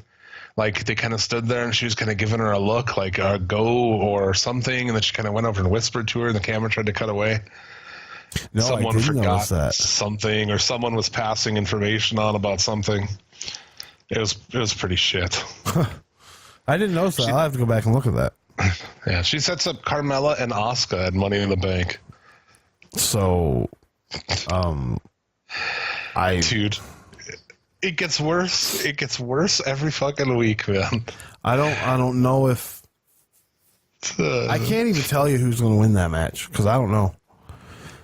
Because it's stupid. Like regardless, so if she beats her, it's stupid. If Asuka beats her, it's somehow due to their dumb fucking booking. It's also stupid. Through MMA math, it's stupid. Oh my god! Because Asuka couldn't beat Charlotte. Charlotte can't beat Carmella, as weird as that is to say.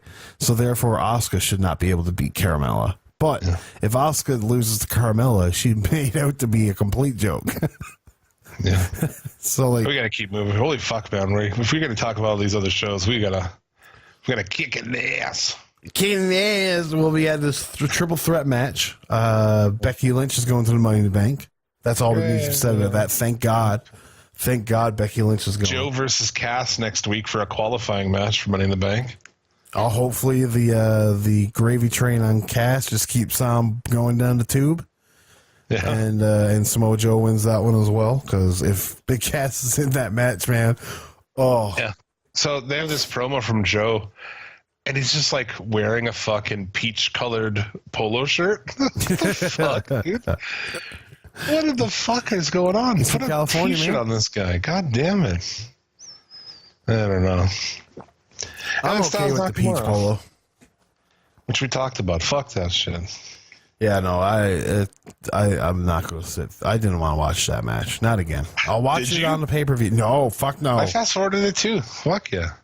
As soon as that match started, I was like, okay, well, I don't need to see any more of this. I got shit to do. Yeah, I got more wrestling to watch, motherfucker. Exactly. For sure, man. Well, that was SmackDown and Raw. That was a pretty fucking bleak outlook. But coming up, we got more good shit, right? I mean, we got some other wrestling to talk about. That was pretty good. So we do. So we got the shit out of the way. So, Jim, before we get into the best of the rest, or the actual good wrestling, they just announced on Twitter that Sonya Deville will take on Mandy Rose this week on SmackDown to qualify for Money in the Bank. Wow. Wow. So, yeah, we got that to look forward to as well. Hold on. Let me set my DVR real quick. I'll be right back. Yeah, hold on.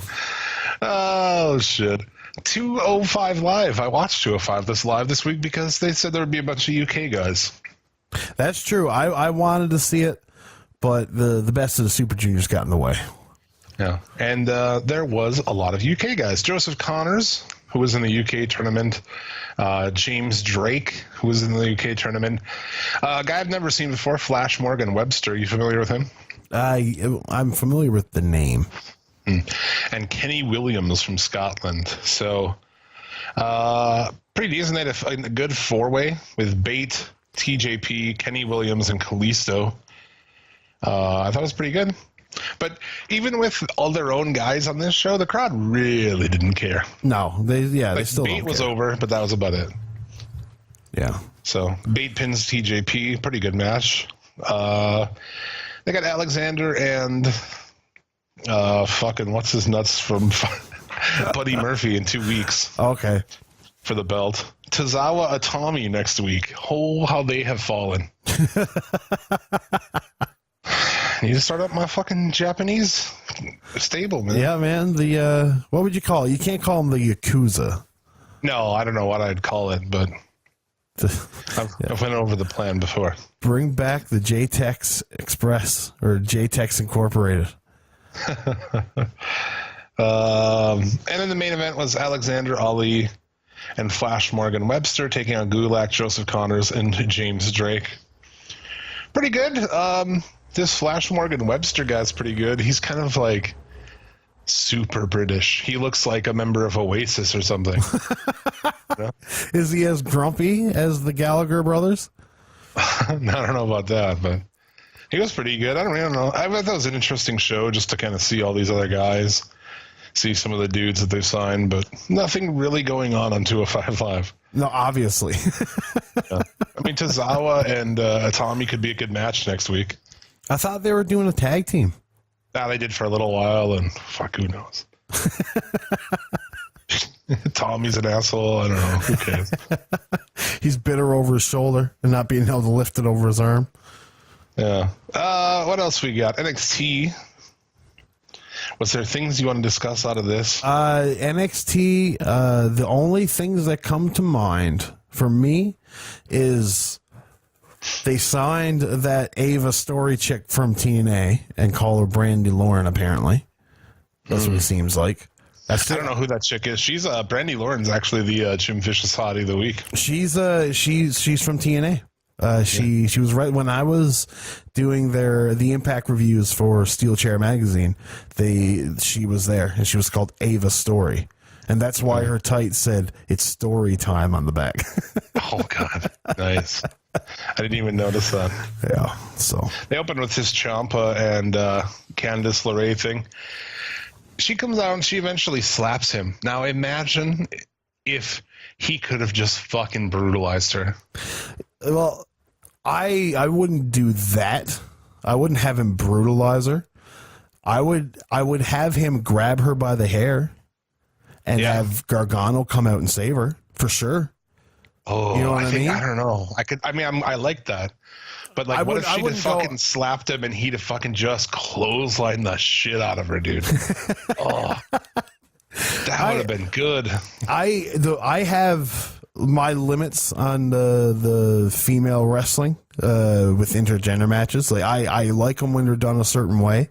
That was my only gripe with Lucha Underground for the most of season 2 was I don't like seeing what's his nuts Mil Muertes just beat the fuck out of Ivelisse. I just don't like that. It's just I don't. That's not why I watch wrestling. But if you got a wrestling match, like Sexy Star and somebody else doing, the lucha moves, cool. Yeah, because it's not completely beaten down. But I wouldn't want to see Tommaso Ciampa beat up a chick. I'm not saying like an extended beatdown. I'm just saying like one fucking stiff clothesline and he leaves her laying, dude.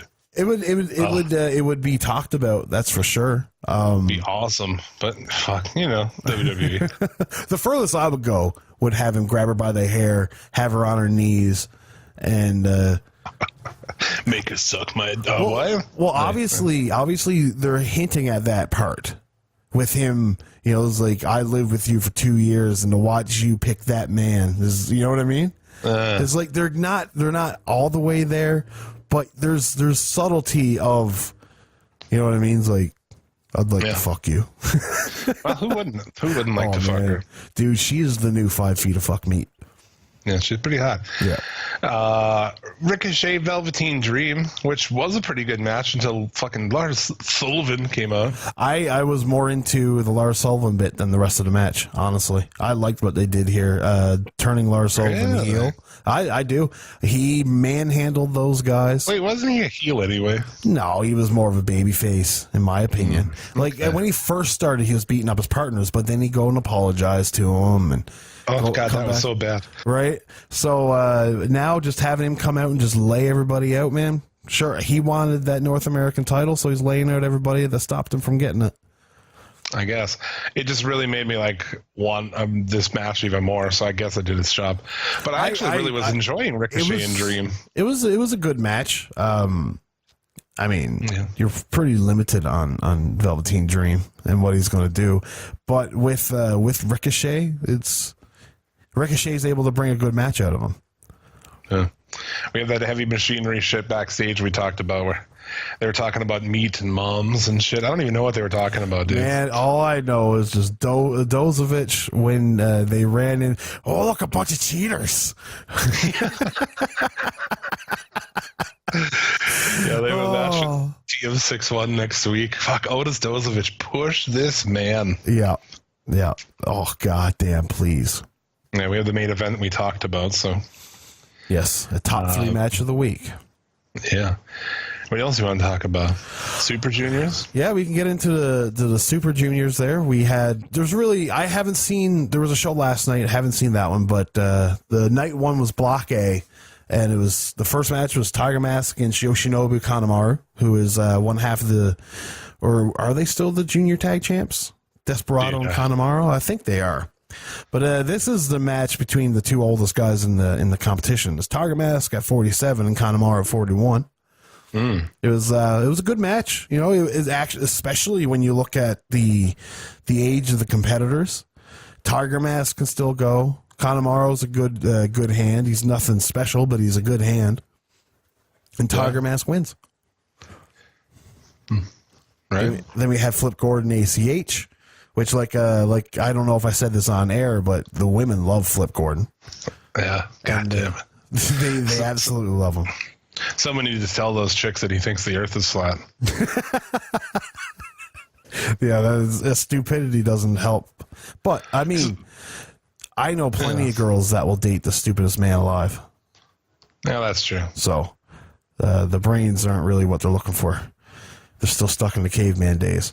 But you got over in this match. Flip Gordon went over in this match, but he did a couple good flips. He did a double springboard senton bomb onto ACH on the outside, and then he did a jump off the entranceway in the crowd onto ACH, which was pretty good. And sorry, midnight cannonball. Actually, ACH won. I believe I might have said Flip won. ACH won with his Big Bang attack.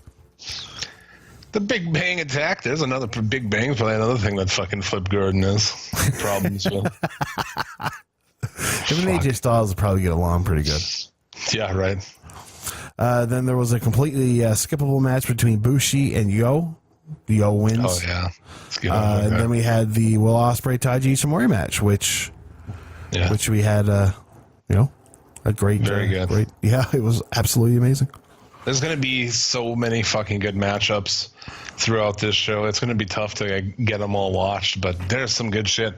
What's on the other one that happened? I don't, not results wise, but let me see. Well, you go into something there. Let me find the result. I don't have that right now. I don't want to hear the results because I still want to watch it. Well, no, I don't know where to find it right fast. Oh, it doesn't matter. We don't have to fucking talk about it. So I watched MLW. Yes. This week. MLW Fusion. So, funny enough, I watched it like on Thursday or some shit. And then I saw people talking about the new episode yesterday. So, it's on Fridays, but only on their weird TV channel. I don't know. They don't upload it right away. So, I actually ended up watching last week's MLW. But whatever. I didn't know when the new episodes came out. So, I watched MLW episode 4. This is my first watching of MLW Fusion. So the first we started off with Filthy Tom Lawler. Okay, so he's in a group with Simon Gotch and someone else, I don't know. They're Team Filthy, and I don't know, like, I don't get, is Gotch an MMA guy too? I don't think he is. Maybe, I don't know. It's weird. How do you feel? Have you heard this Filthy Tom Lawler and Brian Alvarez taking on the Rock and Roll Express? At where? Black Label Pro in Indiana. Yeah. That's coming up or what? Yeah, in June. Good Lord. Yeah. That's pretty cool. But he takes on the Midnight Cannonball here. Who I love it, dude. He's like obviously a heavyweight because he's 206. Like, weighing at 206 pounds. Oh yeah, heavyweight ACH. I got you. But there's interference from the outside. It costs ACH the win. And I don't know. ACH is talented, but He is. I don't know how I feel about Filthy Tom Lawler exactly. But I haven't seen too many matches of Filthy Tom Lawler. yeah. Backstage, champion Shane Strickland is talking with some broad, and Pentagon comes in and hits him with the rare Mexican hot sauce mist. So I just expect that a Mexican mist is hot sauce, you know? Like Tabasco. fucking, yeah, it's like ghost pepper fucking mist. Imagine getting ghost peppers in your eyes. I bet your eyes will shrivel up and rot away. Yeah, they come back from commercial and Strickland's like trying to wash the fucking sauce out of his eyes. So, do you know who Maxwell Friedman is or Fred Yehi? Not a goddamn clue. Me either, dude. Fred Yehi is a black dude who comes out with a big white mouth on. It's like a prosthetic that covers just his mouth and is like a big cartoonish white fucking chin and mouth. Oh, very confusing. Does he talk white?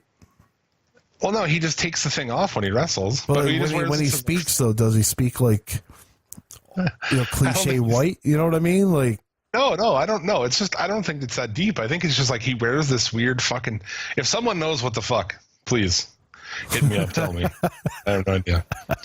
But Friedman wins with a handful of trunks. Afterward, he gave a really good heel promo.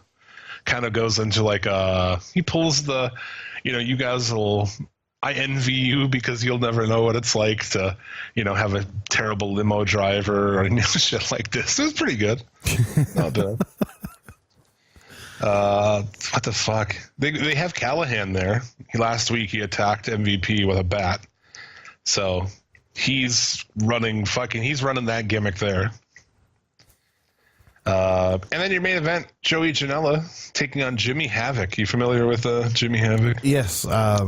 He's nobody that I care about at all.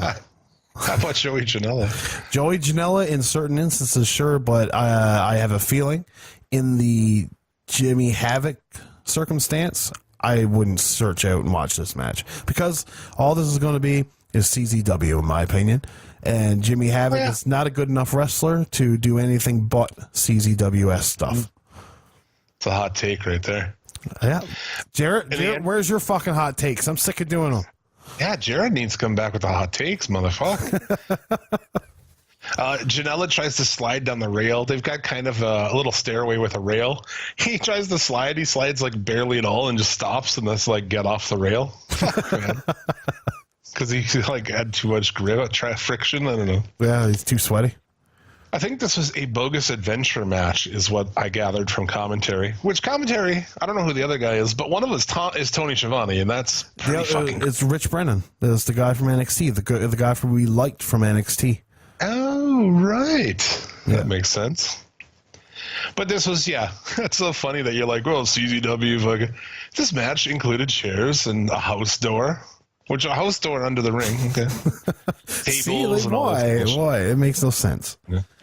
Janela hits a package pile driver on a pile of chairs for a 2 count. See? I don't know. Why? Havoc wins the match. I actually thought it was pretty fun. But sure, if you slam each other through like tables and doors and shit, I'm in. But Havoc wins, goes directly out of the back to the outside. I don't know what that's about. But then he gets attacked by Team Filthy, so. But why would you go from the ring all down a hallway straight outside? I don't know. Apparently in MLW, they don't have locker rooms. Yeah.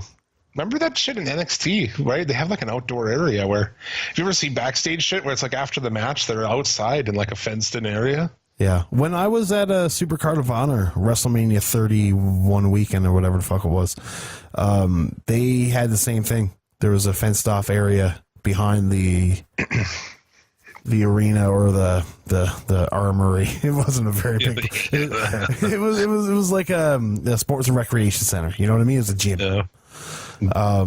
Was bingo played there? Maybe. Oh, probably. They had a pretty shitty food court, and like I said, man, I shook Juice Thunder Lager's hand in the washroom, so they didn't have their own washroom. I know some people, listeners, that I even think Jared was putting over MLW. I mean, I like the production of it and shit. I mean, I think overall it's pretty good, but it doesn't do anything to stand out. No, exactly. What you described there, it's nothing to make me want to watch it. Yeah, like what of that is like super, there's nothing really. So it's another good wrestling show. It's another option. If you don't want to watch WWE, it's another option for you. I mean, you can see Pentagon on there and shit, and that's pretty cool. Pentagon Strickland is the main fucking angle. That's cool. That's probably going to lead to a pretty awesome match. Sure, but at what point in time is it just the same wrestlers on every show? Because Pentagon can see on Impact, you can see him on Lucha Underground, you can see him on MLW. Like, why? What makes you think I want to see Pentagon on all my wrestling? I want variety, not the same 5 guys everywhere. And they have these little like things. I guess they got a big show in New York coming up, MLW. Yeah, I might check that out if they do a big show and the big show gets me. Sure. But he's standing with Strickland and then some huge fat black guy. And in the clips, they show this like huge fat black guy in pink, like wrestling. And I'm like, who's this guy? I want to see that motherfucker wrestle. But we haven't gotten there yet. So all in all, a pretty good show. If you're looking for more wrestling, more power to you. You could do worse, but there's nothing that has like made me go, I need to fucking watch this next week, No. Before we go any further, I have the card for last night's New Japan. Dragon Lee took on Show, which I'm looking at this is a need to watch. Like they're rating what matches you need to watch from that night. Oh, dude, you fucking link me that. Send me that. I will. It's the first time I've ever seen it. Oh, I fucking hit him up on Twitter, whatever his name is. Oh, this is just from WrestleZone.com. Yeah, that's the guy. There's a guy who does it there. Oh, okay. And I found one, and then I was like, dude, I can't find your shit very well on the site. And he linked me to one at some point, but I like those. They're pretty good. I mean, give you an idea of what to fucking watch, at least by his opinion. Well, hey, and I'll know what his opinion is later on tonight. But he says that this was a star-making match for Show and a classic for Dragon Lee. It might be the best match of the year. So, yeah. So let's see what that is. Ruski Taguchi, the Funky Weapon, takes on El Desperado, which he says that this match had no business being as good as it was. And Kishidan's Chris Sabin, which I want to watch that for sure. It says that something didn't click in this match. It wasn't that good. And then the main event is Hiromu Takahashi taking on Marty Scurll. I don't need anybody to tell me to watch that one. Oh, you're fucking right. So this is going to be a good. I'm probably going to watch this after I make the bulldozers. I gotta make the bulldozers. At least start. Yeah, put it up on fucking. Make sure to post that on Twitter. I will maybe send it to you so you can even post it on Twitter. Get the maximum amount of likes. I would retweet it, but and then you watched Impact this week. I did. I watched Impact. The man who wouldn't watch Impact anymore. I didn't watch it because you're like, oh, I'm gonna watch it. Like, excellent. Then I won't. I'm all ears. Tell me all about it. I'm all ears. Well, okay. So I'm mostly ears and a little bit of dick. The show starts and the first people I see are DJZ and Andrew Everett as a tag team. They're going by a name of, and I'm not pulling your chain here, Z&E. This isn't fucking last week's show because I'm pretty sure I was. No, that's right. Never mind. I watched a little bit of the beginning of this. That's why okay. Go ahead. They win the world titles off of Eli Drake and Scott Steiner. Right here. Yeah, right here. And I'm not going to lie. I have said that I'm not going to watch Impact while Scott Steiner is there. I did not watch this match. Just shit. Okay. Tessa Blanchard took on Kiera Hogan. It was really nothing, honestly. Congo Kong took on Grado. I didn't watch that. Fuck that. Eddie Edwards took on Sammy Callahan from a House of Hardcore. That was a good match. Yeah. That was a good match. That was their hopefully the fucking blow off. What happened in this? I mean, it was like weapons and no DQ and madness, I'm sure. Yeah, that's exactly what it was. Callahan did a Death Valley driver onto the entryway, which looked pretty stellar. It was a Falcon Arrow on the steel chairs. Edwards is a fucking madman taking like spots on the top of the chairs and shit. He is. Like chairs that are standing, he'll take a fucking bump onto the backs of them and shit. Like, you're fucking crazy. But Edwards would win. Choked out Sammy Callahan with a bat. See that, like that angle right there, dude, that's been a fucking pretty good angle. It came up in a stupid way, but they capitalized on it and they've turned it into something. They did. I can agree with you there. I didn't see much of it, but I mean, I've watched the play out online. Like last week or something, took out. Oh my god, I'm so fucking big Cyrus. Yeah, right. I can't tell you what his real name is. Cyrus. Cyrus the Virus. Then we had. I know it. I'm just fun. Brian Cage took on a guy named Facade from Destiny World Wrestling. I'm not going to watch anybody named Facade. So was this from some other event? Yes, Destiny World Wrestling in Canada. They still do that shit on that show, yeah. Yeah, then we watched a full match from No Surrender 2011. Austin Aries defeated Brian Kendrick to win the X Division title. Yeah, they do that. I was telling you about that. They put a whole fucking match on there. I did not want to see this at all. At all. They have one good thing about with the Cage thing. Just go to that real quick. They have it like, oh, he's on this tour of the world, fucking people up. Because he's like been in Japan at Noah. He's all over the fucking place. He had a really good match at Noah last week. I'm not surprised. Brian Cage is a fucking beast, and I love watching Brian Cage matches. But you match him up with a guy named Facade? Nah, sir, I'm done. A Facade that looks like he just came from a rave? No, man, I'm good. I'm way too old for that shit. Then KM give Follow Ba a makeover. Dude, this is what I was talking about last week. Last week he was like having him exercise and shit. I saw this one too. These are fucking awesome, I think. They are, and they tried to fuck Kira Hogan. So more power on Follow Ba. It's just like if Follow Ba can get Kira Hogan, though, I'm going to kill myself. Just so you know. I just love the idea of like Kilometer fucking trying to fix up Ba. Kilometer and Ba. Yeah, dude. The tag team of Kilometer and Ba. Yeah, KM Ba. Yeah, those are funny. They are. Mm-hmm. They are. I will admit that was very entertaining. KM has come a long way from where I stopped watching. Time you think Kilometer would do something entertaining? Or Follow Ba. When I was watching, when I stopped watching, Follow Ba had just showed up with that Czech guy or Slovakian guy. They were a tag team. I liked Follow Ba from the beginning. I thought he stood out. I enjoyed his shit. KM, though, at that point in time was with Laurel Van Ness and Sienna, and it was god-awful. He was just an asshole that would order a pizza and then say he didn't order the pizza and berate somebody, beat the shit out of him, then eat the pizza and say, oh, I did order this pizza. It's good. Right? It was just stupid. Riveting. It was riveting. Wrestling. Su Yung had a funeral for Rosemary. I thought this was very well done. It was just basically the decay bits, just Su Yung and her undead brides carrying a coffin, and then she sprayed mist on it, and it caught fire, and the coffin burned. Yeah, and she screamed. man. I know people who go to the Shimmer shows, I guess, and they were saying like they talked to her and I think she's out for the whole fucking year. Rosemary, she's hurt as fuck right now, I guess. Really?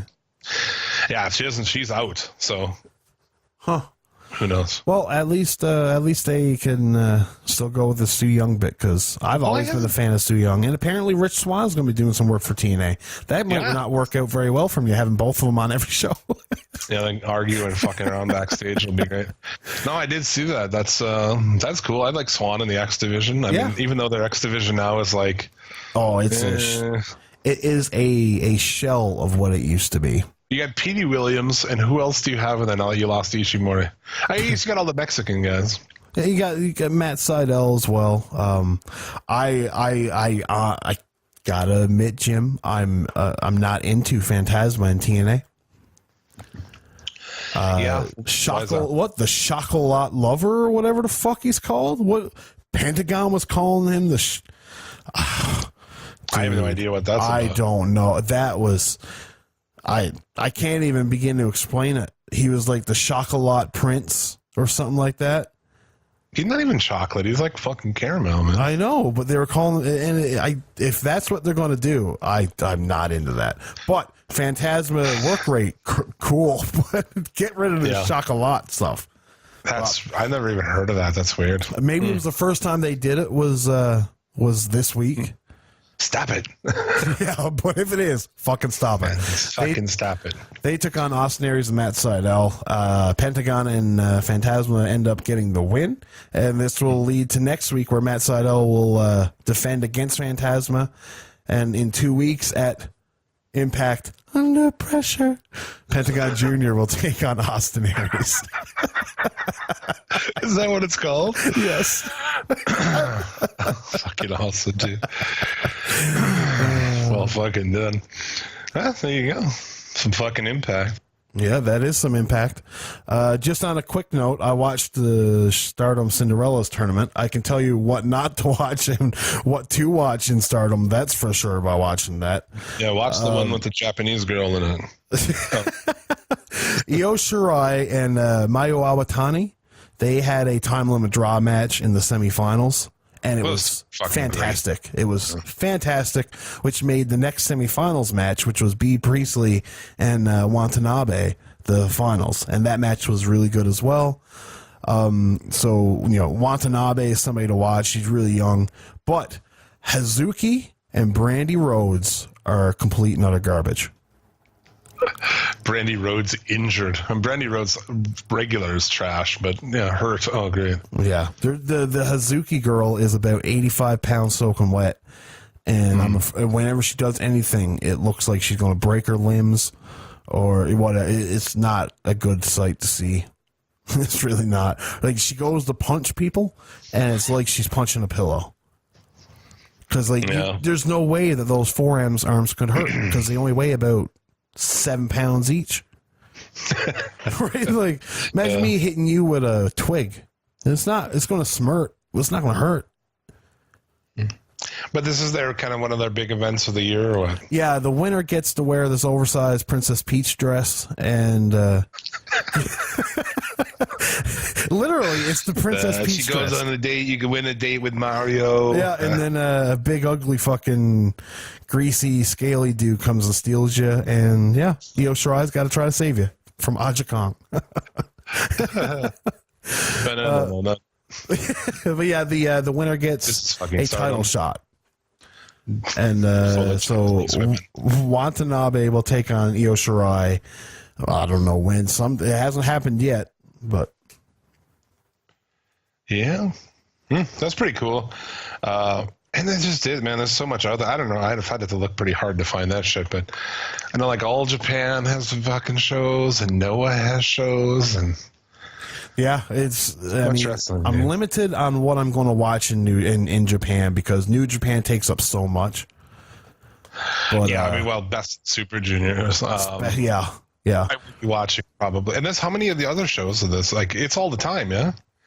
I think they'll do 2 days on, 1 day off, 2 days on, 1 day off with the. And they're all on the fucking New Japan World. Yeah, they're all on New Japan World. I don't know if they're all going to have commentary, but they at least the first one has Japanese commentary. Yeah.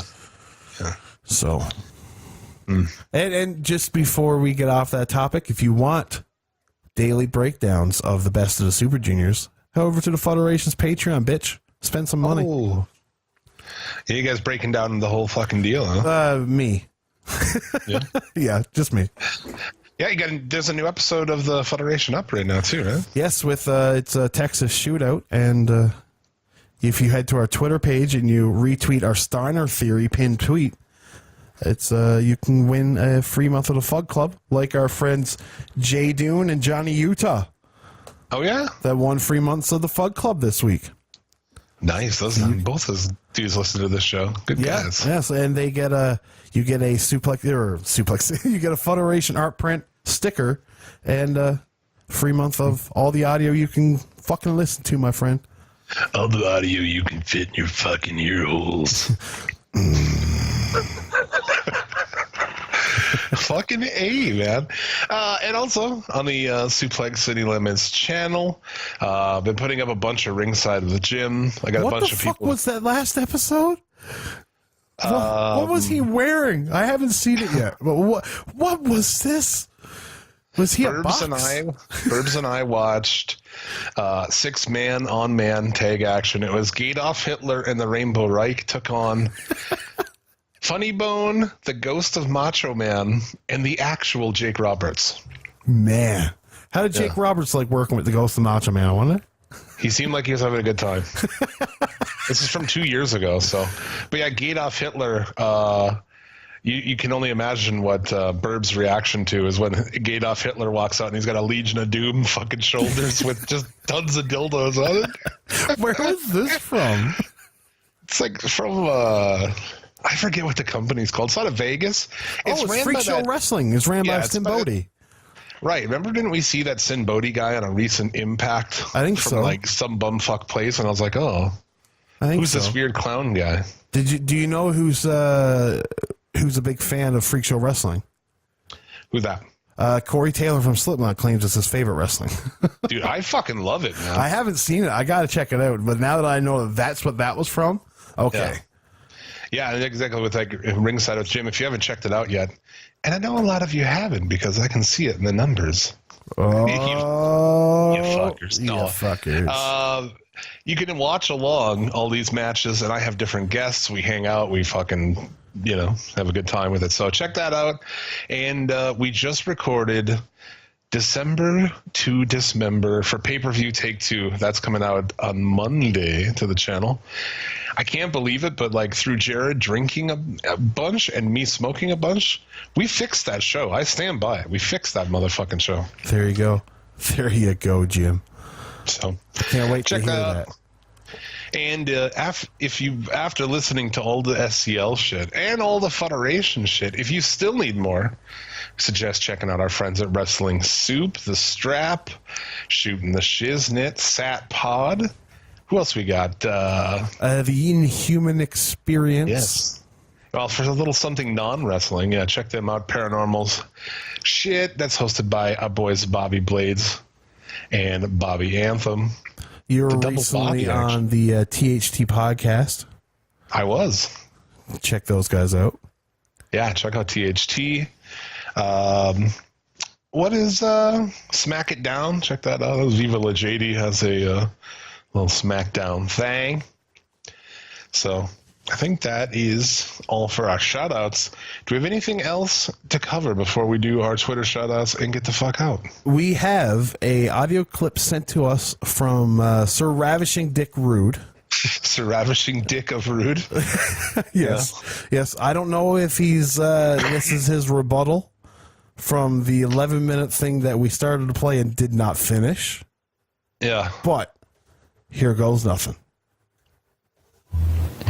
What is the deal, guys? It is your boy Ravishing Dick Road here once again to fuck all your wives long dick style and thick dick style. Thick dick style. And let me tell you, I really appreciate all the love that I've just gotten, online or whatever from all you guys, man. I really appreciate it. But I'm not here to talk about none of that bullshit.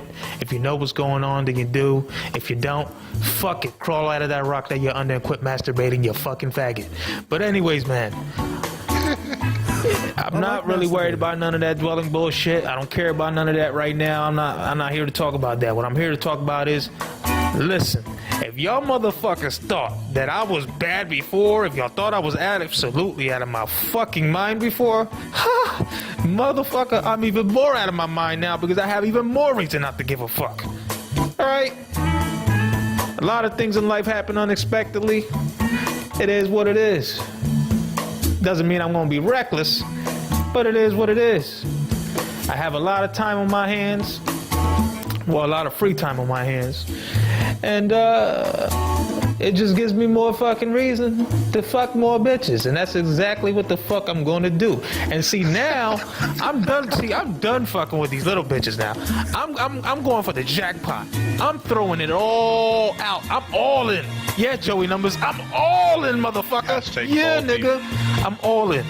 And what's going to happen now is I'm going for the top bitches. I'm going for these bitches that got money. I'm going for all these white cracker bitches all up in New York. I know y'all see my timeline on fucking Twitter. I'm putting in work, man.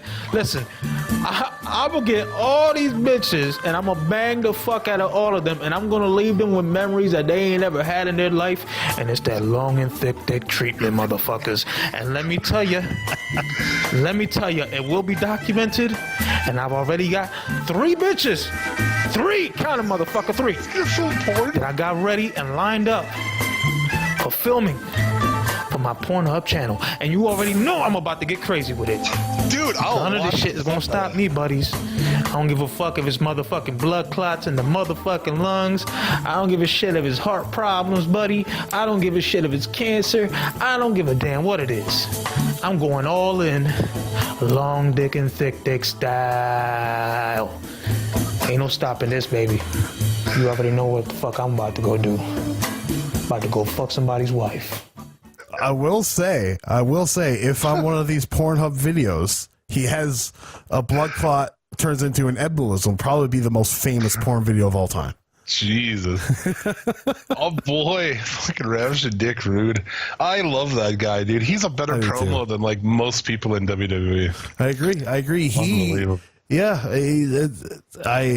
don't know what to say to that. He's basically what's happened here. So he's got some fucking shitty news about his health and stuff. So in the face of like, hey man, you could have some really serious shit. This guy's a bad motherfucker. What he's gonna do? He's like, yeah. What I'm gonna do about that? My response is I'm gonna do porn. If this podcast nets us nothing other than seeing fucking Ravishing Dick Rude fuck some broad on Pornhub, I'll call it a success. I'm all in on this. I'm hashtag all in, ball deep. We need to get we need to get our name on this somehow. Presented by Suplex City Limits. We need to like send him a Suplex City Limits shirt to wear or something. Yeah. Oh fuck yes, dude. That would be amazing. Comps out the yin yang for Ravishing Dick Rude. Hey man, comps. Dude, let us fucking know about this Pornhub shit. I want to watch Ravishing Dick Rude fuck broads. I'm fucking all in on that. Fucking hell, this is great. This is fucking great. Oh shit! I'm so glad we saved that for the end and built that up. I had no idea what it was. Because we don't listen to it, we just fucking go for it. Yeah. Great. You can send us voicemails, suplexcitylimits at Gmail, or very easily on mofudge.com. Yes. /Suplex City Limits. Just bust right in there. Just hit the Suplex City Limits tag and do your thing in 90 seconds, and boom, you got yourself a message sent right to our door. How about that fucking, like, very chill music in the background? I was going to say, I love the Doors-esque organ music in the background. I thought that was such a classy touch. If you're fucking, why not fuck to that music, man? Yeah. Come on, baby, love my star. I saw Ravishing, so I had never really seen Ravishing Dick Rude before. You saw him probably this for the first time this week, too. I was very surprised by how he looked. It was not what I expected. I'm just going to say it. Dick Rude, I didn't expect that you looked like fucking little long flowing length of hair. Yeah, the long hair and shit. Yeah. Man, when he's talking about giving him what the Rick Rude or the Dick Rude treatment, man, like if he's gonna give them a treatment, I can only imagine the treatment he gives his hair, like a hot oil treatment. Oh, buddy, it's silky smooth. Just the whole like fucking here to fuck your wives long dick style, and then the hesitation before thick dick style for you to say it along with him. It's just fucking genius, man. It's pure magic. It is. I fucking love it. So let's move on. You can get yourself a shout out on this show by retweeting our pinned episode on Twitter. So we're going to share some love with our boys, Kevin James, DD Me. So he's at Real DD Me. It's he's like a comedy parody account. He's a good dude. He's posting funny shit. It's where Klondike Bill comes from. It's a whole like comedy parody account troupe. Yeah. In like this weird federation. It's so crazy.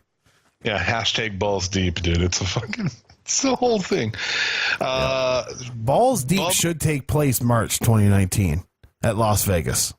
Oh my God. Ideally, that's where it should take place. Shout outs to Bum Wine Bob, Ms. for Champ.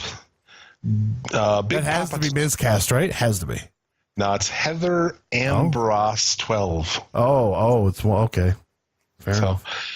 Big Papa Totoro, Bobby Anthem, The Inhuman Experience Podcast, THT Podcast, Inhumans, which is fucking, those guys are doing it all. They got a podcast, they got music going on together. Yeah, they will soon, Jim. I don't even think I've told you about this. Me and a buddy of mine sent a track to Bobby Anthem and company, and they'll be doing some work with that, and they'll be releasing that soon. So be on the lookout for that. Fuck. Yeah. I feel like we need a little SCL fucking intro song. I'm just saying. Tony Vasquez, the Strap Podcast, Ardent Wrestling, Smack It Down Pod. That's Viva La JD's show. Coffee Shop Cat, Jericho MPM. Much love to Jericho. You can check out his YouTube page. Just search. He's also got it on Twitch. He does twitch.tv/Jericho_MPM. He will replay our episode as he records it with video game footage. So you can watch it on Twitch. You can check out his YouTube and check out video game footage with the show, if that's your fancy. Sensible Sam, Rich Strauss, Shooting the Shiznit, Best in the Bronx, JC Sterling, Chris Savage, Jeremy Foltz, Jay Dune, Broadcast Podcast, Caleb Morganfield, who posted a picture of himself out rocking a fucking Suplex City Limits shirt the other day. I seen that. How cool is it that, like, there's somebody halfway across the planet who's just out rocking a fucking rocking SCL shirts? That's awesome. much love to that guy. I mean, when you think about that, really, like, you get good and baked and think about, like, wow, that's fucking crazy. It is. It is crazy to think that you do something that people like enough to display it on their chest for a day. Yeah. You know what I mean? I agree. I say what I may go heel sometimes, but it's all in good fun. I will say I love you all, and if I was into sucking dicks, I'd suck your dicks, but I'm not. So if I was into sucking dicks, I'd suck all your dicks, but one I'm not, after another. But I'm not. So this is all you're getting. She'll do $15, I heard. Yeah, Leo, okay, a boy Burbs. He's got some new fucking shit up on his YouTube, some new tracks. Check that out. He's also on some of those new fucking ringside. Lime Link, Klondike Bill, Just a Blog and Pod, Dom Homie, B-Swing 22, AC Patty, So Divine, Mr. Lance Levine, Mitsuru Fukuhara. Ooh, EMZT. we're over in Japan, Jim. Yeah, dude, we're over in Japan. That should be a t-shirt too. SCL over in Japan. EMZT Radio Podcast, Could Have Happened. Let's Get Shitty Show Podcast. A weekly discussion of comedy, culture, bodily fluids, buttholes, and philosophy. Okay. And Work-Life Imbalance Podcast. So much love to all of you for helping spread the word. Listen, retweet that shit, get yourself a shout out, and help us out. Come on. Yeah, come on. And it's a win. Jim, at what point in time are we going to need to go and take a round of all these podcasts? Like, what do you mean? Well, I think it's high time for us to take ourselves and go on to other people's shows. We do a lot of shit already, dude. That's true. Do you want to do more podcasting shit? Hey, man. If you want to do more podcasting shit, we could just like do more ringside with gyms. Well, I mean, I was thinking more of getting the word out there on other people's shows, making sure that their listeners know who they should be following, and yeah. that's us. Yeah, well, come on your podcast, motherfucker. Yeah. There you go. I think that is all. I hope that's all. Every time we end, I'm like, did we do it all? I don't know. Hey, man, you know what? You got to leave something for if the people want to come back next week.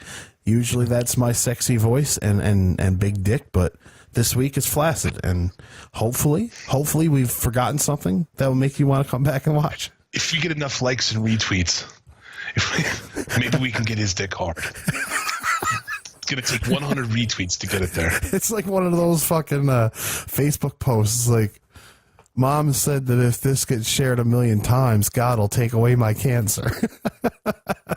Yeah, if it's retweeted 100 times, we'll get his dick hard. One other thing I guess I just remembered I wanted to throw out there. Are you familiar with Greg DeMarco? He was on that guy I unfollowed today? He was on this show back in the day.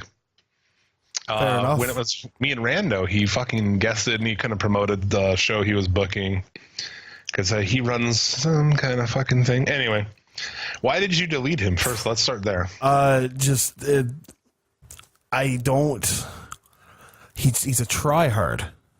He's trying so hard to make people. It's either he's a tryhard or he's an ultra troll. And either way, I don't like either one of those aspects. I don't want you to try hard for me. I don't want you to watch you try hard. And I'm not into trolls. That's why Lucha John's not on my Facebook. Because I don't want to listen to a troll. You might be the dopest dude in the world, but not on my Facebook.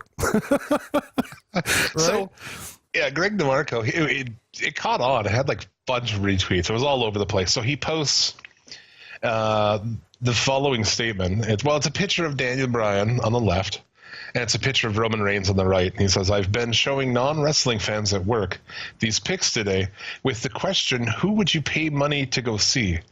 Every single one has said the guy on the right. So, first off, I think that's completely irrelevant. But what I did do is I made my own. And I just used the exact same wording. And on the left, I put Daniel Bryan. On the right, I put Ken the Box, which I think is awesome. Because I bet they would. If you were like, hey, which one of these would you pay to see? This long-haired hippie guy or Ken the fucking Box? You're going to pick Ken the Box every time, dude. No, and see, the way I look at it, too, is how big is your sample size at your work? It might just be 6 people. You know what I mean? It might just be 6 women. You might be one of those guys that's got a real fairy job. You know, you work at a spa. Like, what does that matter? It doesn't So matter. These are casuals. They're not going to go anyway. It doesn't matter who you fucking show them. So what's the point? It doesn't tell me anything. I don't think it's like a non-thing. But well, and that's what I mean by try hard. He's trying so hard to make everybody this is why he's like the fucking Jehovah's Witness crowd. That's what he's like. I want you to believe everything I believe. I don't want you to celebrate Christmas because that's no good. I don't want you to give blood because fuck those guys, they should die. You know what I mean? It's like I want you to like Roman Reigns because I think you should like Roman Reigns. It's like, bitch, everybody is different. Like, pick your hills to battle and stop trying so goddamn hard. Man, like Tom McGee, pick your fucking battles, man. Don't get beat up over a parking stall.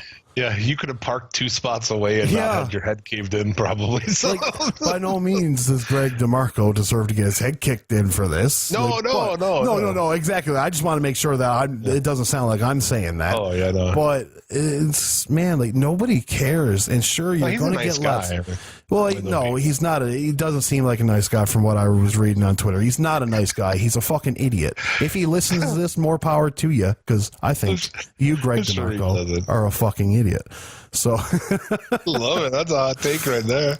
Well, it's just, and not even what he says does make sense. It makes sense, sure, yeah. Like if there's a viability there, and you can look at it and just be like, yeah, no, I get where he's coming from, but that's where I'm a level-headed human being. I have my own opinions, but I get where he's coming from.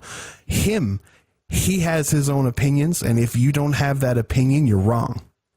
That, to me, that is ignorance. That's why Hitler was ruling. That's why Jews got killed. Seriously, though, that's the kind of behavior that ruins everything.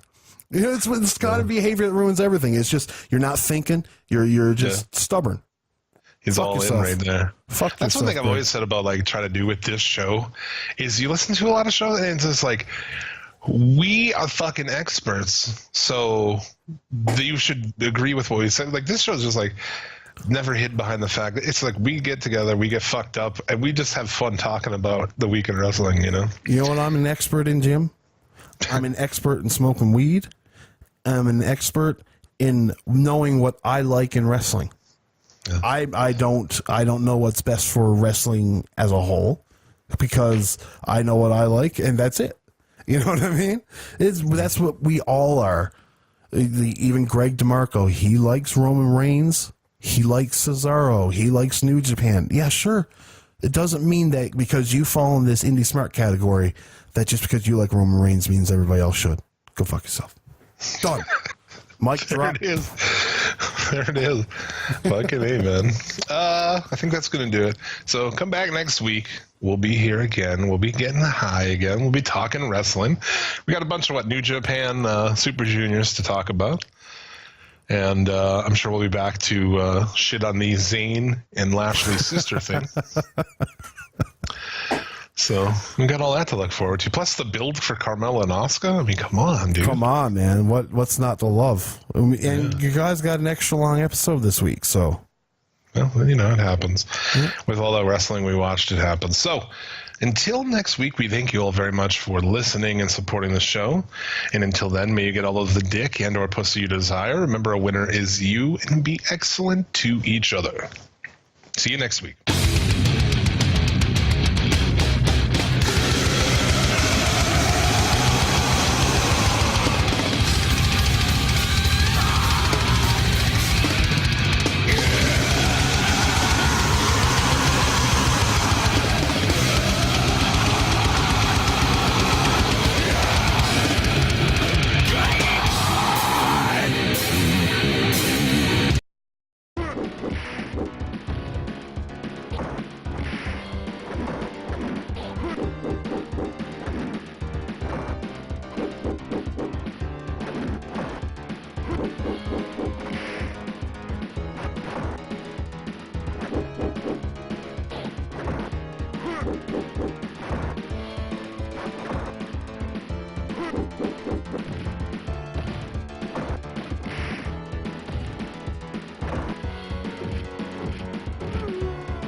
Round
Round two, fight!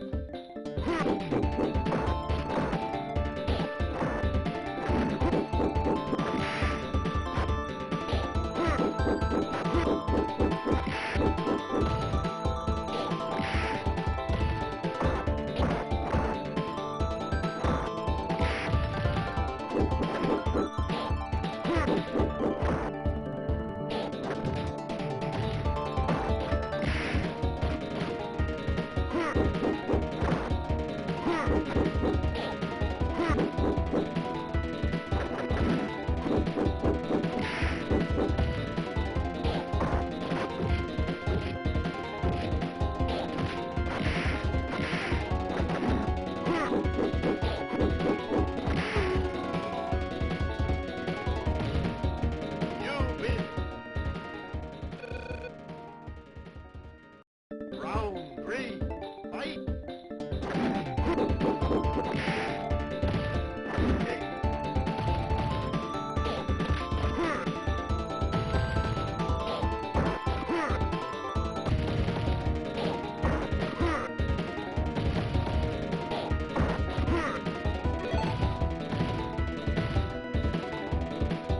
You win!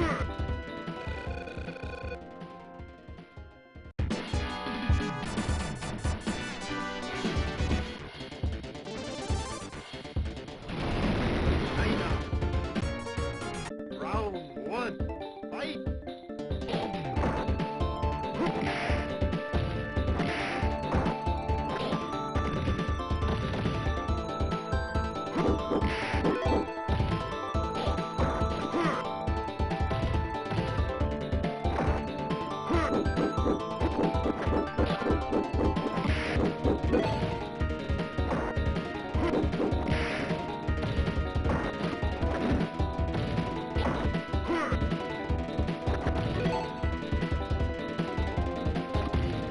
You win! Round two, fight!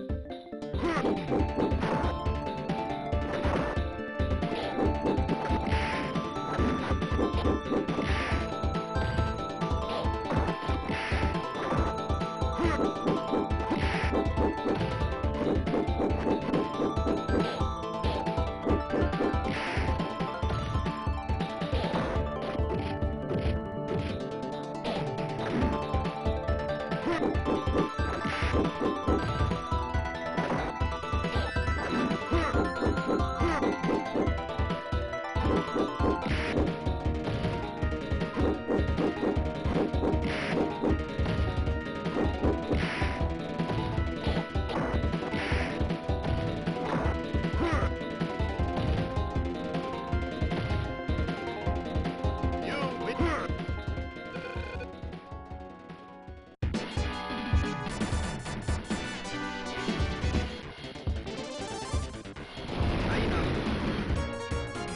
Round one,